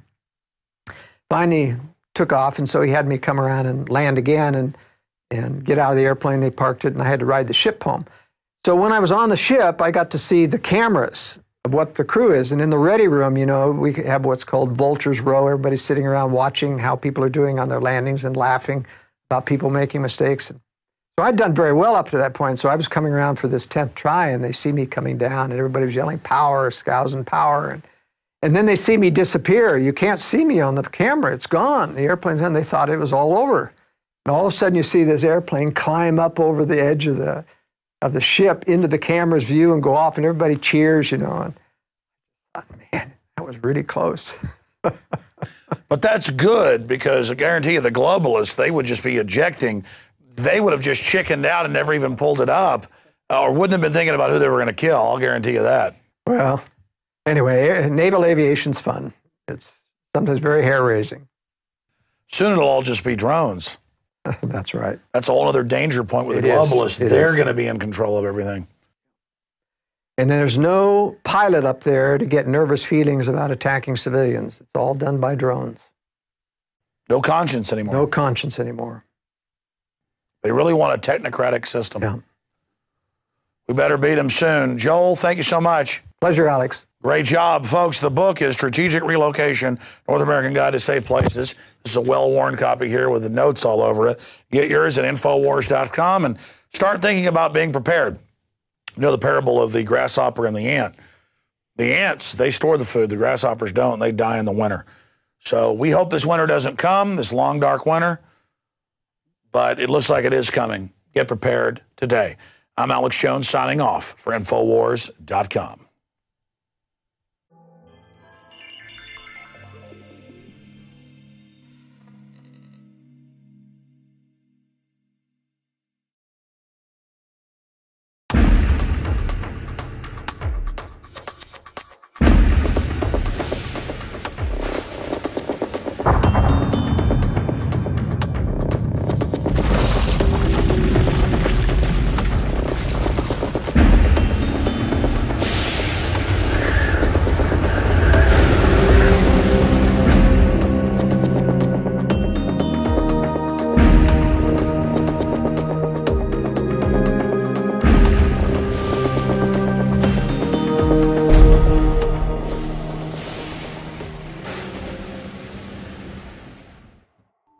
Hello, I'm Alex Jones, host of Infowars Nightly News, and I'm also a documentary filmmaker. And I've been doing a lot of research concerning preparedness because my listeners have been asking me my opinion on it, because it's one of the hottest phenomenons in society right now. And that's for good reason. There is a social conscience or social instinct that all is not well in the state of the United States or the world. We see incredible degeneration in our economy thanks to the globalists. We see crime increasing, our prisons filled. We have 90% of the population living in urban areas and are almost completely unself-sufficient. If we have a Great Depression like they had back in the 1920s and 30s, it is going to be absolutely devastating. And so millions of people a month are buying guns at record levels. They're prepping, they're buying food, they're planting gardens. All of that is great. But an area I don't really hear discussed, or if I do, it's done in a very thin surface way, is location. Now, I've known enough to move outside Austin, Texas, where I broadcast my radio show. But I understand that I still live just a few miles from a major thoroughfare. And if society has any type of collapse or major disruption, every major city in this country will basically look like New Orleans in a very, very short period of time. And so that's why I personally am getting prepared with solar and with well water and rainwater collection and firearms. But I'm also getting prepared politically out there trying to wake up others. show that as these hard times unfortunately get worse, because the globalists have engineered it that way, that more people are awake and understand what's happening. Because the social engineers want us dependent on them. They admit that that's their plan. The question is, who's going to make it to that finish line before this accelerated collapse actually takes place and these larger wars that they want to start? Now, in the next hour, I want to break down with one of the foremost experts out there, Joel Skousen. He's written the book, Strategic Relocation. We'll put that up on screen, North American Guide to Safe Places, 3rd edition. But I wanted to have a visual guide to the book with the author walking us through this. Now, Joel, of course, his famous uncle wrote The Naked Communist, exposing that powerful elites were funding communism. Joel himself is an... But what happened in Y2K, I was one of the advisors to Gary North when he was really pushing Y2K. And the world owes a great debt of gratitude to Gary for warning about Y2K. In fact, the establishment laughs at him now, but they took his warning. They fixed most of the problems and didn't give him credit for the fact that he goaded them into it. But there were a lot of people in Y2K that said the end of the world is coming. I'm bailing out of society, going out to rural. They bought a lot of survival equipment, generators, food storage, etc. And when it didn't happen, it actually did happen. There was about 5 major events that the media covered up. But really, the infrastructure stayed together. And about a year later, I started to get calls from people saying, Joel, I hear you do consulting and strategic relocation. I'm out here in Podunksville, and I've run out of money. Self-sufficiency turned out to be a lot more expensive than I thought. What do I do? And I said, I hate to say this, but you got to go back into society. You got to reestablish your financial lifeline. And then you got to do this all over again properly, carefully, using contingency planning rather than just bailing out. Now, there are some people who can live anywhere, who can live off of a computer and who can go anywhere they want, live in a rural community. But even them, and I was one of those that did that myself, I took an airplane and I flew all around the country and I picked out the most idyllic spot in Oregon, the Hood River Valley, moved my whole family there. And then it came time, we had homeschooled them all, it came time to college, and I realized there's no way to give these guys a college education in Ruralsville. And I actually had to move the family back to another safe location that was near a metropolitan area so that I could provide education. So you see, even for a survival expert like myself, it isn't a clear-cut, easy choice. You have compromises that every location has. But the first process I like to take people through, which I'd like to do in this interview, is how to engage in strategic thinking. Most people, and I can't blame them, we're victims of the world that we live in, but we live in a world of illusions. Now, those illusions of prosperity have somewhat broken since 2008. But in fact, people still think that things are pretty good. Restaurants are full, the movie houses are full, people are still spending money. We have kind of a segmented, selective recession, selective depression. There are people who are out of work, who are really hurting, who can't raise their money or their income to match inflation. And there's those people that are on the receiving end of inflation, 2 or 3 steps down from the government putting money out. But they live under the illusion of prosperity, that these things are coming back. Every night on the nightly news, as you know, the business people are always hyping recovery is just around the corner. They've been doing that for 2 years now. Still not here. But in fact, there are signs of an inflationary recovery starting. And it's a combination of a couple of things. One, we have sat for 3 or 4 years not inflating, not going into deeper debt, at least in terms of the consumers, and that's been healing the economy slowly. It's been getting people used to what I call the real economy. That is not based upon consumer debt completely. It's based upon people's disposable income. And at the same point, we have had consolidation of bad properties, bad values. These things are being liquidated through foreclosures, and all of that's healthy. All of that should occur. And in fact, the economy would heal if they wouldn't try to pump more money into it, recover. But I suspect, my analysis is that we're going to see one more bubble that they're going to create. And it's limited. It can't get as high as the previous bubble because we're facing what's called stagflation. The only tool in the toolkit for the globalist, for the Fed, is inflation. But they're limited because if they go much over 10% inflation, they start to strangle the people who can't adjust their income. And as that economy and the deflationary effects take over, it balances out the inflation and keeps inflation from getting to hyperinflation. To get to hyperinflation, and that's one of the biggest misnomers in our society, is that there's going to be hyperinflation. You really have to have two things. You have to have a fairly modest supply of money that you can double and triple fairly rapidly. We're well beyond that. Got a base in dollars worldwide of anywhere between $200 and $300 trillion. It's not very easy, even for the Fed at 10 trillion a year, to double or triple the money supply. Second thing is you've got to have an automatic injection mechanism where government increases everybody's income so that they accommodate inflation. That's what happened in Germany. They started taking over the payment of wages when France was... Instead, we've got a depression in the economy, and then they've done some inflating, but mainly just to pay off some of the big banking debts. Most of the inflation has gone into what I call the speculative economy. It is funneled through the investment banks that goes into their people, and that money isn't going into the real economy, maybe 20%, but most of it's churning in the stock market, churning in the Forex, foreign exchange market, and that's why it isn't getting here, and that's why the stock market keeps ballooning up. It's a separate economy that they built, what I call the speculative economy. So what I'm saying is that we hear a lot in the prepper community. There's this show called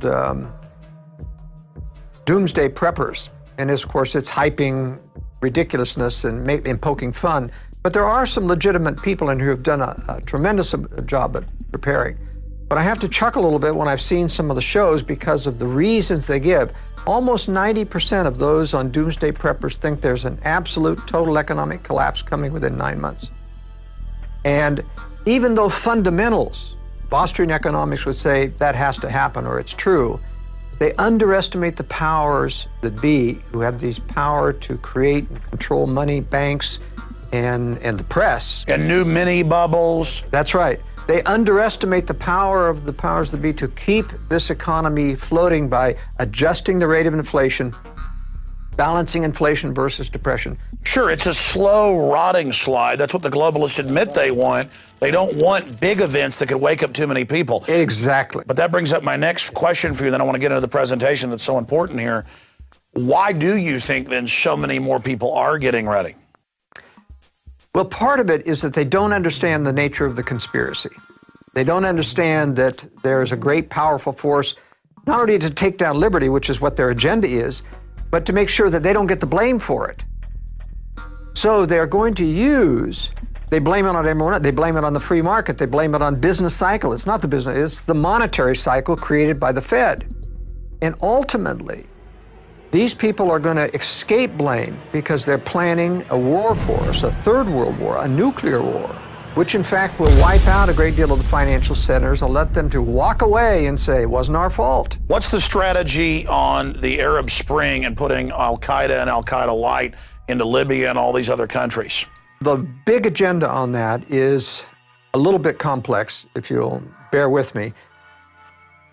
They have dealt with these people for years, these tyrants like Gaddafi in Libya and Assad in Syria. They did rendition flights to Syria where they tortured. I mean, these people have known these are evil people, but they've never taken them down before. Why now? Why the Arab Spring? It isn't because of democracy. It isn't because they want those people free. In fact, they're not free. Egypt has yet to achieve any kind of freedom. Libya is still in factionalized infighting, not going to be free. You got a lot of Arab nationals and radicals, a lot of Muslim fundamentalists running this show. They don't have an agenda about letting people do what they want. So the real agenda here in terms of fomenting the Arab Spring is to create conflict that is going to allow them to rearrange the chess pieces in the Middle East. Right now in the Middle East, you have Israel as the rising emerging power surrounded by nations that have thousands of missiles that threaten Israel. Egypt, Syria, Lebanon, and Iran. So they're targeting Iran because Iran is the strongest boy on the block. They control, more or less, the other elements of the Arab fundamentalists, especially Syria, and Syria controls Lebanon. If they attack Iran, if they get Iran out of the picture, of course they know that Iran will retaliate before that attack is complete. That retaliation is going to give Israel an excuse to launch out militarily and bring the U.S. in, because the U.S. troops being in that area will get struck as well. Once we're bloodied, we have an excuse to come in. I think they're going to take down most of Israel's enemies in this next Middle East war. And they're going to neuter Iran, not by invading, because we can't afford another invasion. It would be very unpopular, like Iraq and Afghanistan is. But I think what they're going to do is not just go after the nuclear weapons or the nuclear enrichment center. There are no nuclear weapons in Iran. But they're going to use the same excuse to take out all the military infrastructure and take out a lot of the civilian infrastructure. Author, and he is the editor of the acclaimed World Affairs Brief that breaks down things on a daily and weekly basis. He was also a Marine Corps fighter pilot who made carrier landings at night. We were talking about that before we started taping here today. Maybe at the end, he'll talk a bit about that, staring death in the eye, as we all do in one way or another. And as we talk about trying to get prepared and ready for what's already hitting us. You see, people now realize the New World Order, globalism is real. And about 2% of the population is now trying to prep. Most experts I talk to say that if 3 to 4 to 5% start to prep, that's going to drive up prices on everything and is going to put prepping and preparation out of reach of a lot of people. So it's important now to start moving in that direction. And hopefully we can reverse the tide of tyranny and this won't be needed. But if we don't reverse it, it's obviously going to be needed. So it's insurance that is also a way of life and self-sufficiency that all of our ancestors in every culture did, just out of hand. I mean, whose grandparents out there didn't have storable food and things like that and kept some money in the mattress? And we called them old fogies. Well, that common sense is coming back into style. So with us is Joel Skousen to walk us through his book in a visual format. And this truly is the secrets of survival from one of the foremost experts. He also is one of the foremost experts in safe homes and consults all over the country and the world. Joel, great to have you here with us. Good to be with you, Alex. You've got the floor. Break down what you're going to go over here today. I got this background on strategic relocation. My original expertise was in high security architecture. I was one of the pioneers in the field, wrote the book, The Secure Home. It's been in print now for 30 years. And it's the Bible of that genre of building. But as I did so and designed and worked with people to help them build homes all over the country and even in some in Central America, I unknowingly became a judge of what was a safe location and what wasn't a safe location. And so about 2 years before Y2K hit, I wrote the book, Strategic Relocation, the first edition. It's been a long gestation since there. The book has been selling steadily since 1998. But since this new third edition came out, it has all new color maps of every state in the Union, provinces of Canada, all of the regional threats, charts galore. It's the analysis in this book, as well as the graphics, that leads people through a complete understanding of every state, helps them walk through the decision process. Because frankly, this is not easy. It's not easy because very few people can go and leave their jobs and go out into rural areas where there's safety. In other words, security financially is the antithesis of security in terms of location, because the safest locations are where there's very few people, very rural, and that's the opposite of what you need to have jobs.